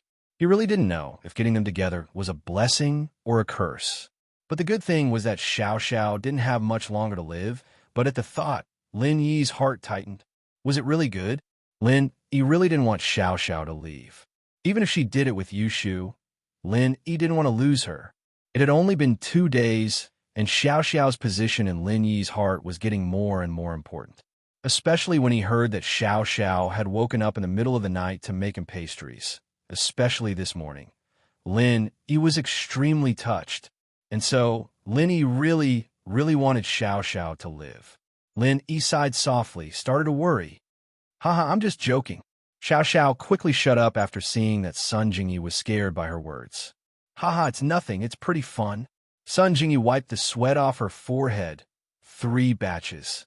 What a shocking idea. Sun Jingyi came from a noble house, but she was actually quite conservative. Her grandfather and uncles had multiple women, but they didn't say 3 batches at the same time. But at the end of the day, it was still because women didn't get along with each other on the surface, and no one would really try to get close to another person. It was just that in noble houses, the men were more dominant. And so, Sun Jingyi grew up in an environment like this, and she didn't really mind men having multiple wives. This was also why she wanted to be someone else's mistress. But that man had to be someone Sun Jingyi liked. Someone as mediocre as Iron Fist Wu, Sun Jingyi would be depressed for the rest of her life if she married him.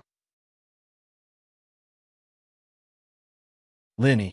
Sun Jingyi glanced at the resting Lin Yi in the rearview mirror, and her curiosity towards Lin Yi grew even stronger. Just what did Lin Yi do to make Xiao Xiao fall in love with him like this? Sun Jingyi could feel that Xiao Xiao really didn't have any hostility towards her at all. In fact, she had the intention to accept her. This situation made Sun Jingyi very confused. Even the concubines of the past emperors were all scheming against each other, let alone the women of noble houses. She had never heard of any of them getting along with each other. But Lin Yi did it. Lin Yi, just what kind of unknown ability did he have?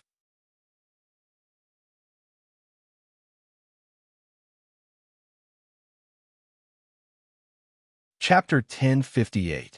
Chapter 1056. Not much time, Jingyi sis, let's keep in touch. I quite like you, Xiao Xiao said seriously. It seemed like she still hadn't forgotten about the 3 batches plan. She wanted to put it into practice before she died. Okay, Sun Jingyi smiled faintly. She didn't mind keeping in touch with Xiao Xiao, but she wanted to know more about Lin Yi. Sun Jingyi felt like she'd underestimated Lin Yi.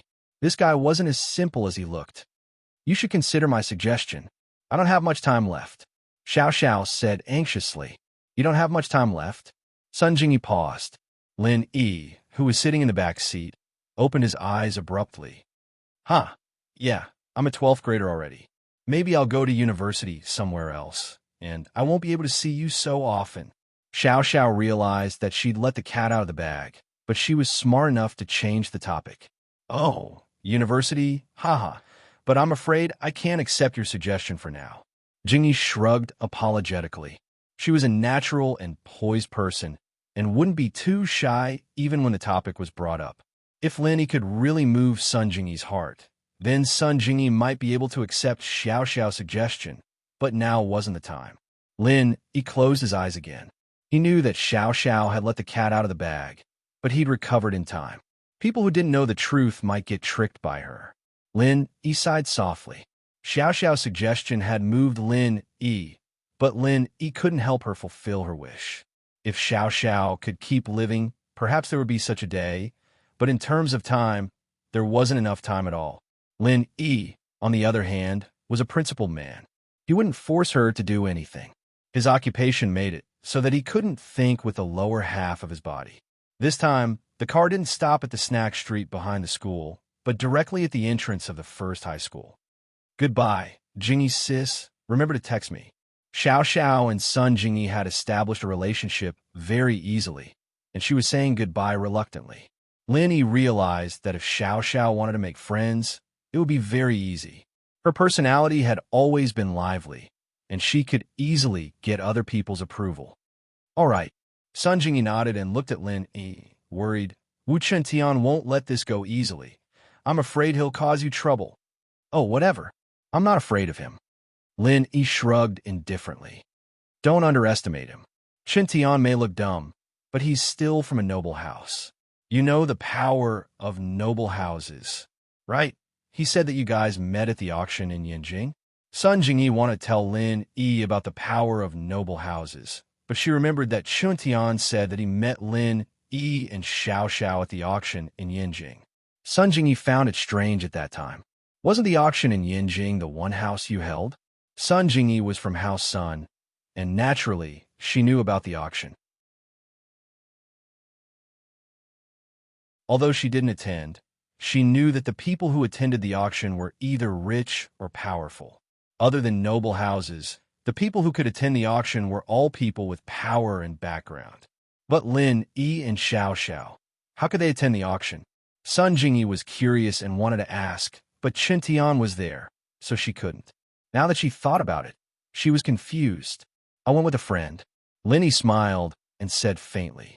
Lin Yi didn't tell Sun Jingyi too much about his company. After all, their relationship hadn't reached that level yet. To put it bluntly, the feeling that Sun Jingyi gave Lin Yi at first was only slightly more familiar than a passerby. She wasn't even as familiar as Wang Xinyan. Lin Yi felt that his relationship with Wang Xinyan was closer. After all, she was the first girl Lin Yi met after coming to Songshan. She was kind, and Lin Yi liked her more than Sun Jingyi. At least that was the case now.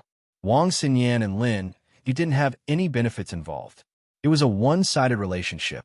Just like when Wang Xinyan reminded Lin Yi that there was a scammer on the train, she didn't expect anything from Lin Yi. But Sun Jingyi was different. When Sun Jingyi first met Lin Yi, her goal was clear. She wanted Lin Yi to pretend to be her boyfriend and chase Qintian away. What happened after that was the same. She hired Lin Yi to steal her competitor's recording, but in exchange, she became Lin Yi's half-lover. Lin Yi always kept a respectful distance from women like Sun Jingyi who liked to play tricks. Although Sun Jingyi was pretty, Lin Yi didn't want to put himself in danger while admiring her beauty. But after today's interaction, Lin Yi's impression of Sun Jingyi changed a little. Sun Jingyi wasn't the clingy type of girl he'd imagined her to be. Thinking back to the things she'd asked for help with, they were all things she couldn't handle no matter how hard she tried. She'd only come to him because she had no other choice, and she hadn't called to bother him for a while after that.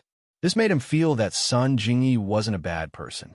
She might have been using him at first, but she didn't treat him like an idiot and keep demanding things from him. I see. Sun Jingyi saw that Xiao Xiao had gotten off the car, and she lowered her voice with a smile. I thought you wanted to steal something from the auction. Lin Yi shrugged. I'm not a great thief. I'm just a guest. What do you do for a living? Student? Sun Jingyi asked. You really want to know? Lin Yi asked. Yeah. Sun Jingyi nodded. Murder and arson. Lin Yi said faintly. Ah. Sun Jingyi blinked, but then frowned. Fine, I won't tell you. You're lying again. Isn't murder and arson the same as being a great thief? Huh. Lin Yi didn't explain anything. So you don't have to worry about Wu Qintian doing anything to me. If he pisses me off, I'll go to his house and kill and burn. Sun Jingyi was speechless.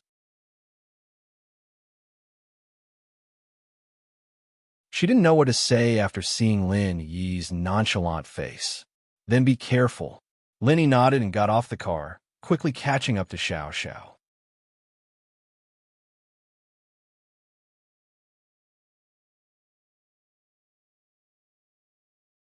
Chapter 1059.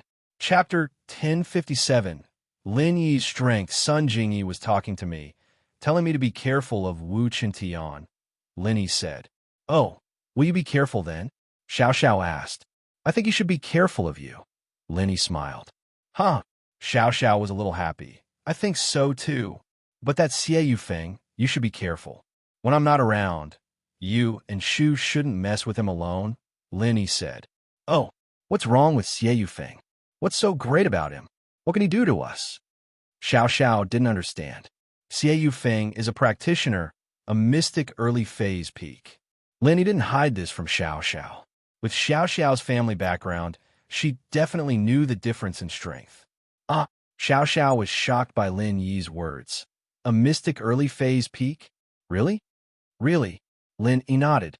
No way. A mystic early phase peak. Is this useless? Beaten black and blue by a few hooligans? Sitting on a nail shoe? Did you get beaten up by Iron Fist Wu today? Xiao Xiao didn't believe it. She found it hard to believe. He is indeed a mystic early phase peak. Lin Yi nodded seriously, but for some reason, he's been hiding his strength in front of me. Oh, Xiao Xiao frowned after hearing Lin Yi's words. Thinking about it, if it was as Lin Yi said, then Xie Yufeng did seem to be hiding his strength.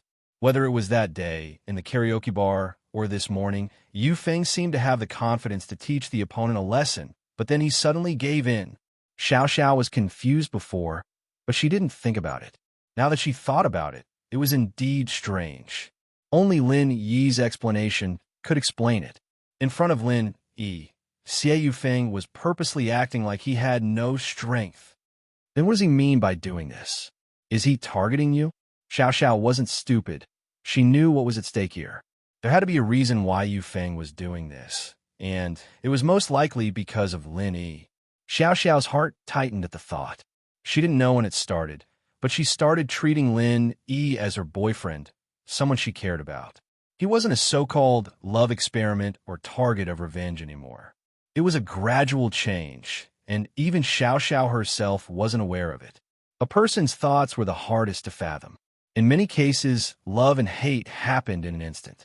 It was possible for hate to give birth to love, and it was also possible for love to give birth to hate. Xiao Xiao's current situation was one of love born from hate. Maybe he's just a peak early mystic class master. Lin Yi shrugged and said nonchalantly, "Oh."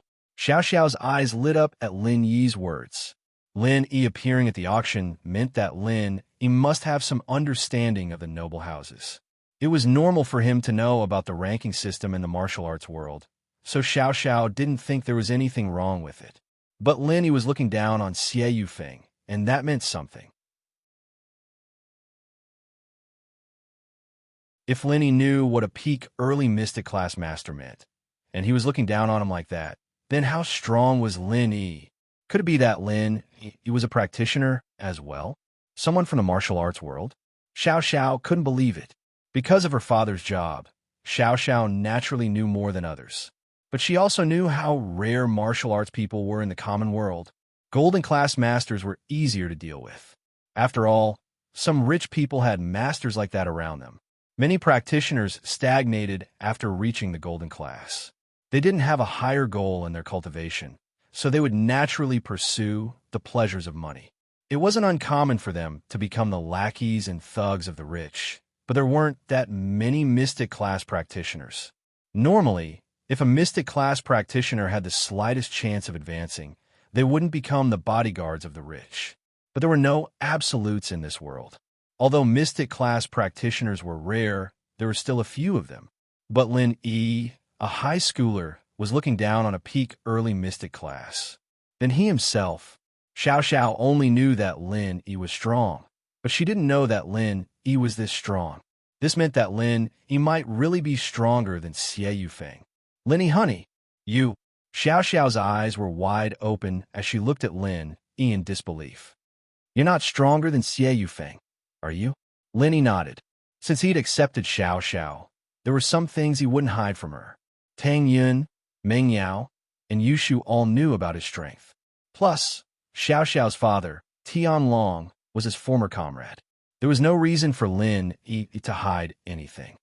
I'm just a little stronger than Xie Yufeng. Lin Yi smiled. Wow. Xiao Xiao heard Lin Yi's confirmation and couldn't help but cry out. Xiao Xiao, you're too awesome. Your Randa boyfriend is actually a mystic class master. Waha, I've hit the jackpot. Lin Yi was speechless as he looked at Xiao Xiao's excited face. He didn't know what she was so happy about. What was the point of being a mystic class? It couldn't cure her illness. Doesn't that mean you're stronger than most of the masters from noble houses? Xiao Xiao circled around Lin Yi, her eyes roaming around Lin Yi's body as if trying to see if there was anything unusual about him. No wonder you could join the auction. You're a master too. Not back then, I was just golden class late phase. Lin Yi said, but I can usually deal with masters stronger than me. Thinking back to the last time he leveled up, it was all thanks to Xiao Xiao. He might have touched the wall of mystic, but if it wasn't for Xiao Xiao, he wouldn't have become a mystic so easily. Oh, Xiao Xiao blinked at Lin Yi's words. But Lin Yi said that to reassure Xiao Xiao.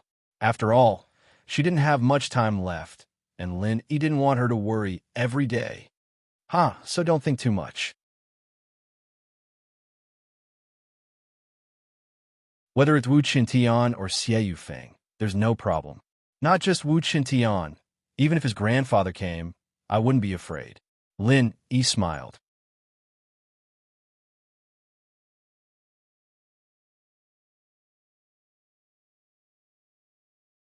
Chapter 1060.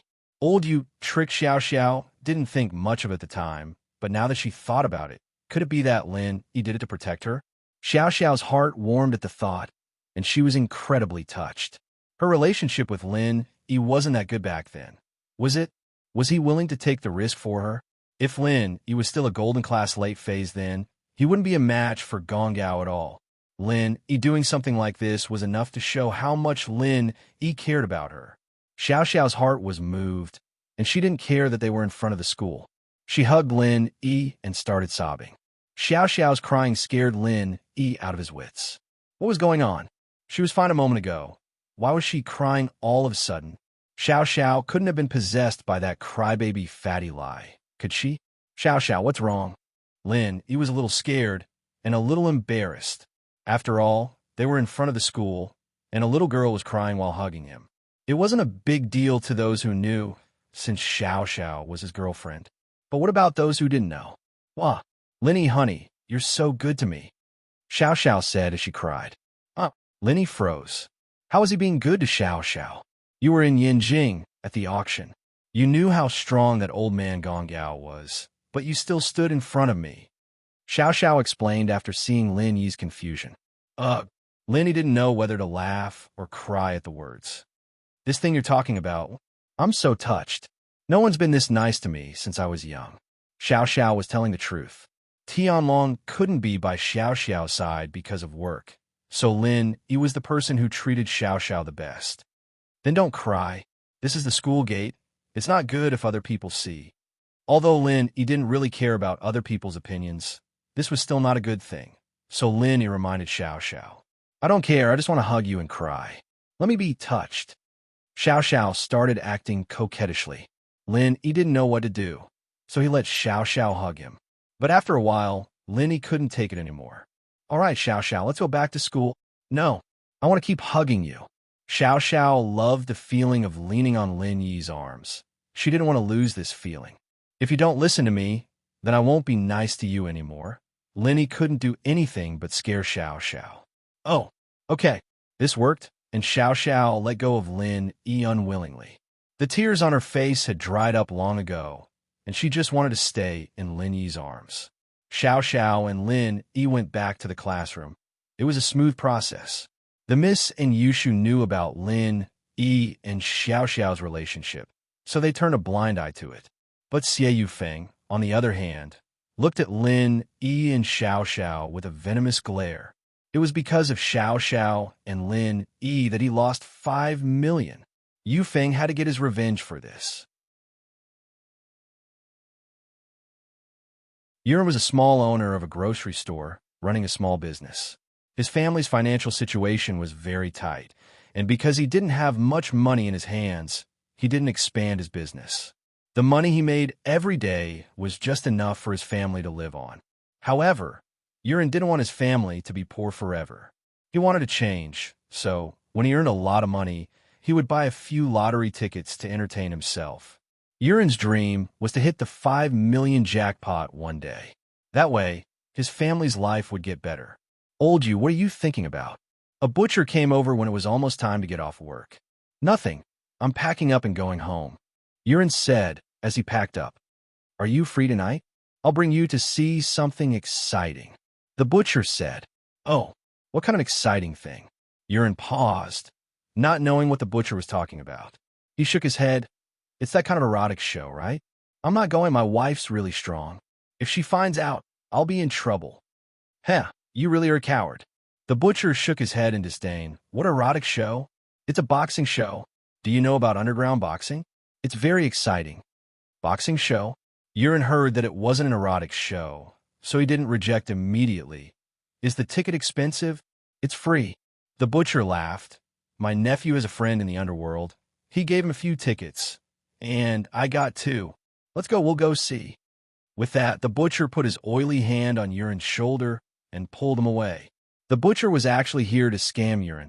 He had a bad heart.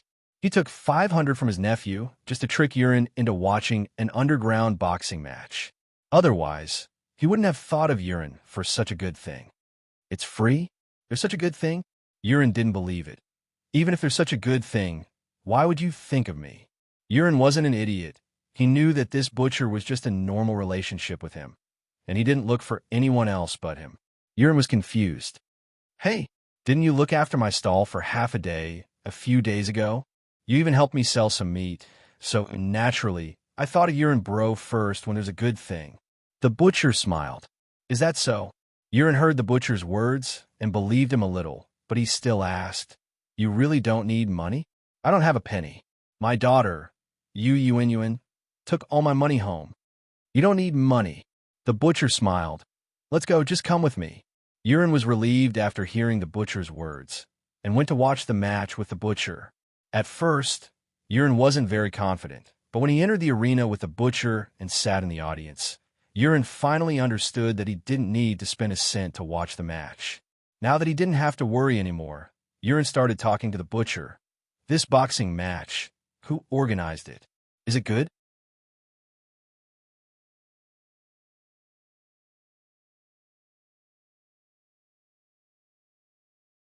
Chapter 1061. The fisherman takes the bait. It's that scary? Urine jumped in fright after hearing the meat seller's words. Haha, there's nothing scary about it. It's exciting. The butcher waved his hand and smiled. It won't reach the audience, will it? That's pretty scary. Maybe we shouldn't watch. Urun was a coward. It didn't matter to him if others fought or not, but he didn't want to drag himself into it.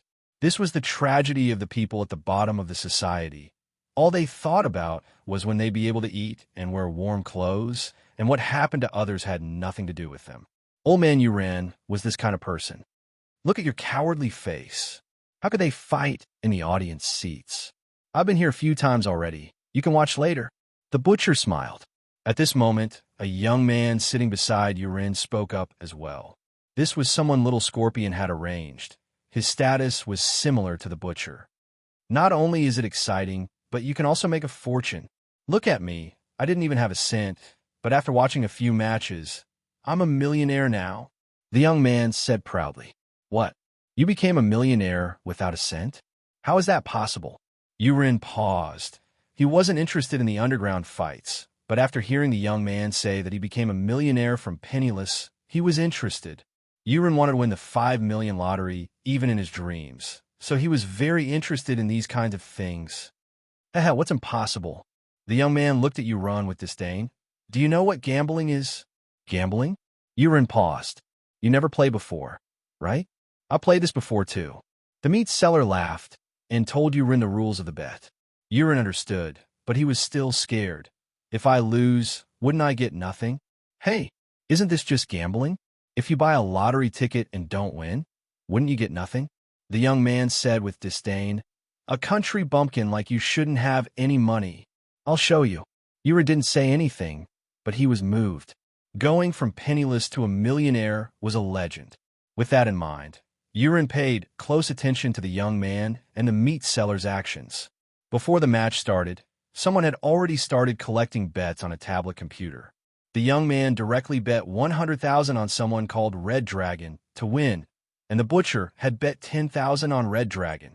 Uran looked at how confident they were and couldn't help but be tempted. He asked, Can I bet 10 yuan? Poochie. Hearing Uran's words, the young man burst into laughter, his eyes wide open. I say, old man, the lowest bet here is 10,000. You only have 10. Who's going to bet for you? Ah, I see. Uran blushed, but he was also shocked. 10,000, that was half a year's worth of income. And he was taking it out to bet? Wasn't there something wrong with that? What he didn't understand was why the butcher and the young man were betting so confidently. Could it be that the Red Dragon they were betting on was the ever-victorious general?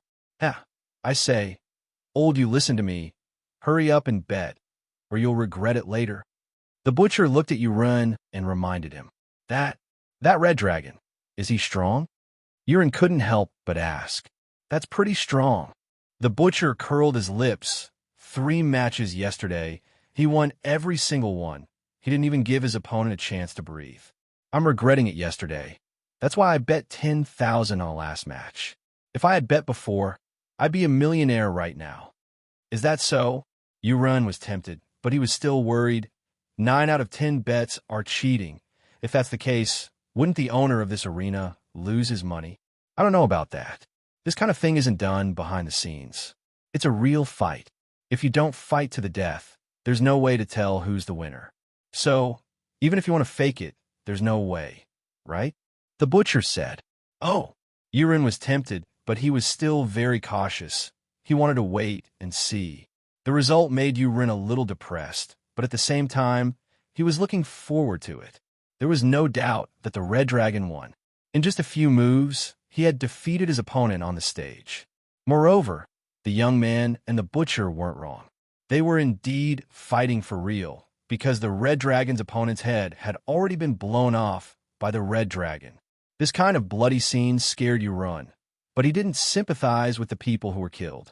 As far as he was concerned, since he came to fight in the underground arena, he should have expected this kind of ending. These people died. What did it have to do with him? What made Yurin depressed was that he didn't listen to the young man and the butcher's suggestion and bet. If he had bet 10,000 on the Red Dragon, wouldn't he have 20,000 now?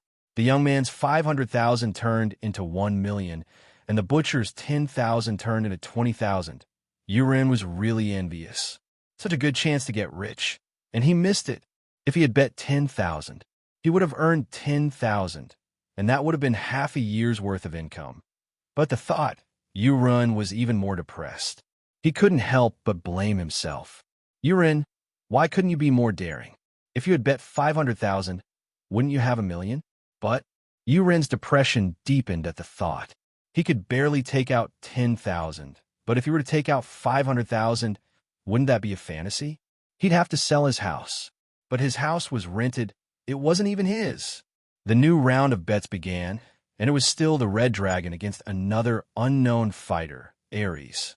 Yurin wanted to bet as well, but he didn't have a single cent with him. How could he?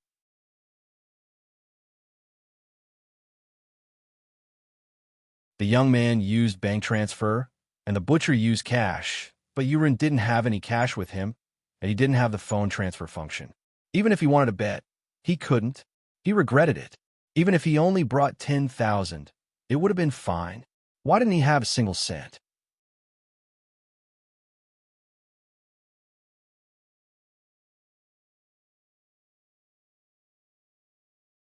Chapter 1062.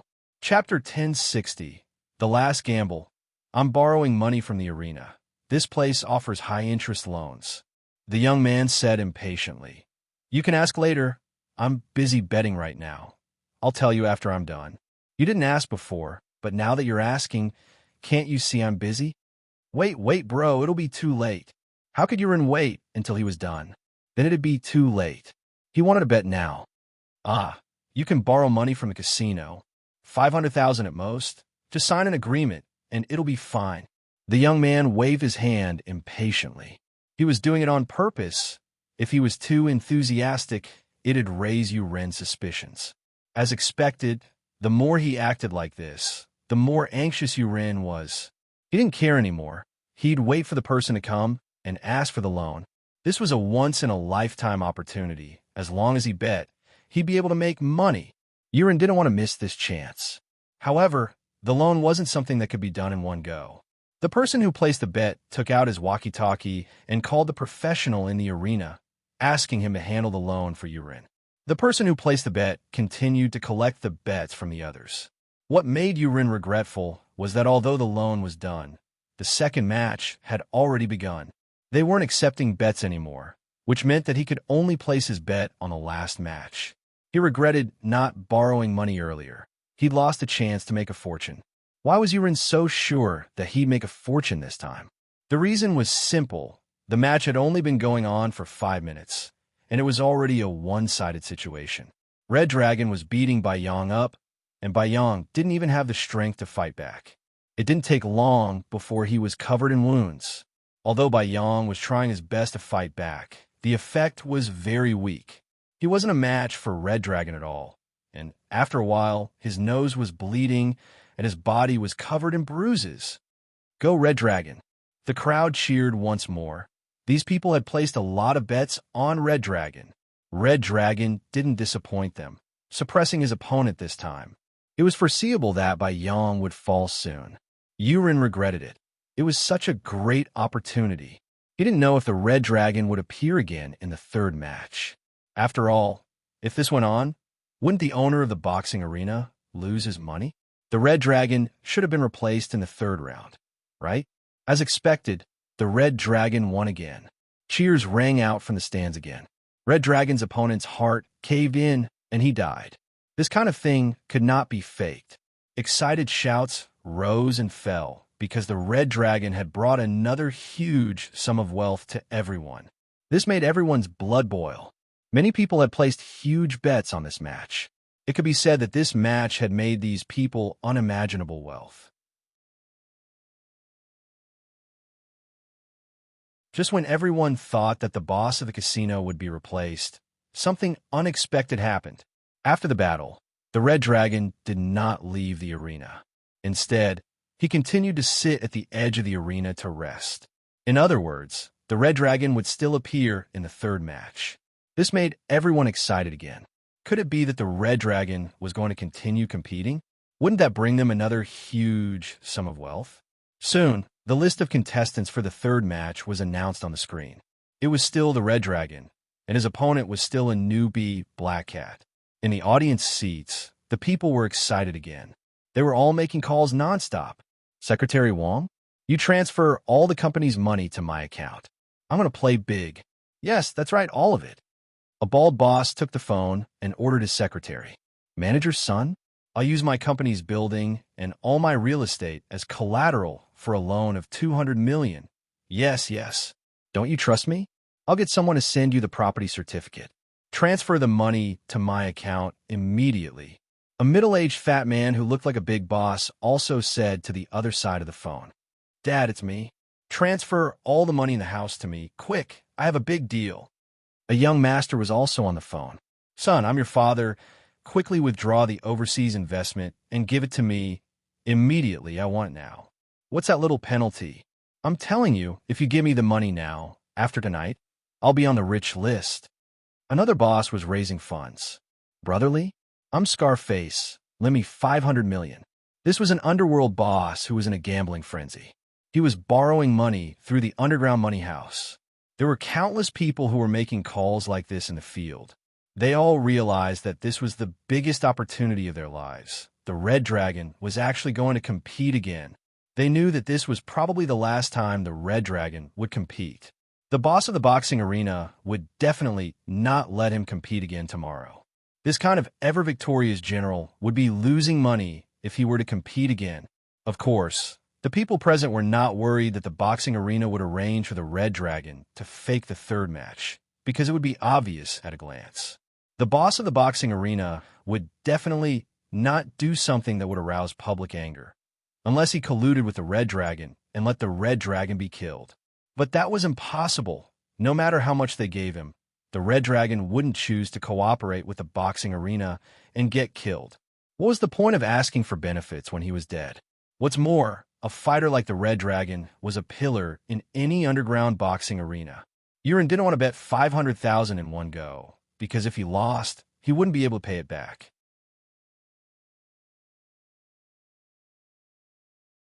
But the people around him were raising money like crazy, and the young man was putting all of his money into the bet as well, more than $1,500,000 in total. The butcher also put down 600,000 yuan.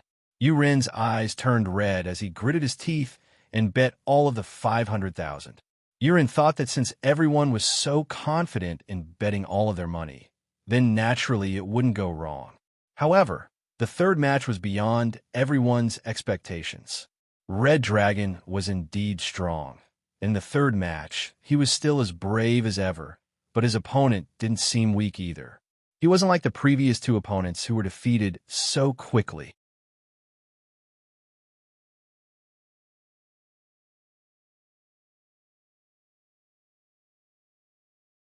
Chapter 1063. Chapter 1061. Complete defeat. Although they weren't very confident, they weren't too worried after yesterday's experience. But Yuran was a little worried. He turned to the meat seller. Why didn't Red Dragon defeat his opponent this time? Why does it seem like they're evenly matched? It's fine. It was the same yesterday. It's the last round, after all. We need to find a strong opponent. Otherwise, it wouldn't be exciting. The meat seller said casually. Oh, Yurin nodded, but he was still a little worried. But the result of the third round was out of everyone's expectations. The situation on the stage changed drastically. Red Dragon took a few heavy punches from Black Cat, and his eyes started to see stars. Cries of surprise came from the audience. They could never have imagined that the Crimson Dragon, who had always been invincible, would be beaten by the Black Cat. Go Red Dragon! Go Red Dragon! Red Dragon, hold on! Many people in the audience began to go crazy. They couldn't believe that Red Dragon would lose. After all, Red Dragon took a few punches last night, but he still managed to turn the situation around. But today was different. No matter how strong Yang Maolin was, he was still a gangster. Facing a golden-class physical practitioner like Red Dragon, there was nothing he could do. But now he was facing a mystic mid-phase physical practitioner. Fighter Lee wanted to kill Red Dragon, and that was a matter of minutes. In front of him, Red Dragon was just a one-hit deal. But Fighter Lee didn't kill Red Dragon in one move. That would be too shocking, and it would raise suspicions. He purposely suppressed his strength, making it seem like he was on par with Red Dragon. And the two of them were indeed on par. Fighter Lee took a step-by-step approach, attacking the Red Dragon bit by bit. Red Dragon seemed to have realized that his opponent this time wasn't normal, but he wasn't a golden class yet, so he wasn't considered a real practitioner yet. He wasn't too sure of Fighter Lee's strength, especially when Fighter Lee was suppressing him. He thought that Fighter Lee was on par with him.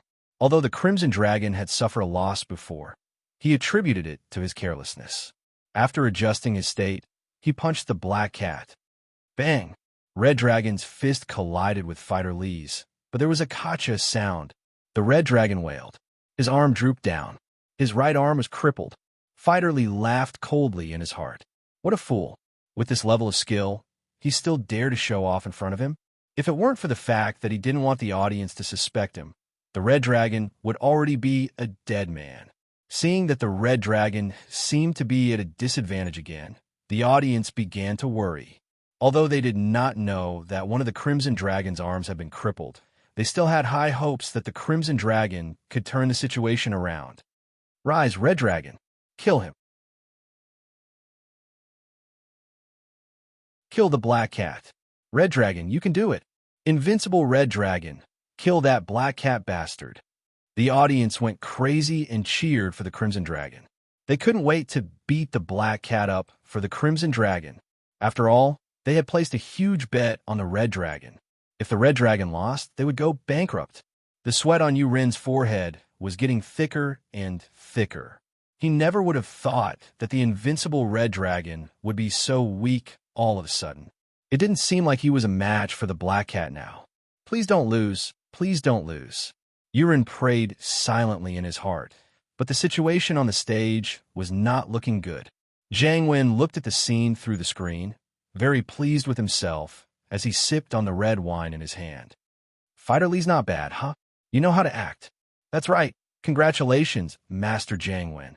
This match will bring Master Jiang Wen more than 5 billion. Scorpion was starting to admire Jiang Wen now. This guy really knew how to make money. That's right. Don't you know who I am? I specialize in this kind of business. Jiang Wen humphed, pleased with himself. He was now a famous person in the Firewolves, and his reputation had surpassed his big brother, in Jianda. He was one of the pillars of the Firewolves. That's right. It's my honor to work with you, Master Jiang Wen. The professor started kissing Jiang Wen's ass as well. It couldn't be helped. In this day and age, whoever could make money for the gang was the boss. Even the professor's biochemical research couldn't be done without Jiang Wen's support. Jiang Wen was the bravest person the professor had ever seen, grabbing people on the streets and doing experiments on them. This was something even the Firewolves didn't dare do. Sooner or later, something big was going to happen. But since Scorpion was the scapegoat, the professor didn't care. The arena's income had far exceeded his expectations. The goal the Firewolves gave Jiang Wen was to use this arena to make 1 billion in black gold within a year. But it hadn't even been a month, and Jiang Wen had already exceeded the goal. Just one night, he had at least 5 billion. And this wasn't even done with the statistics yet. It wouldn't just be 5 billion when the statistics came out. Finally, Red Dragon was sent flying by Black Cat's heavy punches. His chest had completely caved in, forming a terrifying shape. In such a situation, it was simply impossible for a person to still be alive. The stands were completely silent. The audience was stunned. They didn't expect Red Dragon, whom they had high hopes for, to lose like this. This time, they didn't yell for Red Dragon to stand up, because it was impossible for him to do so. Red Dragon's ribs were shattered, and his entire body was flattened. How was he supposed to get up?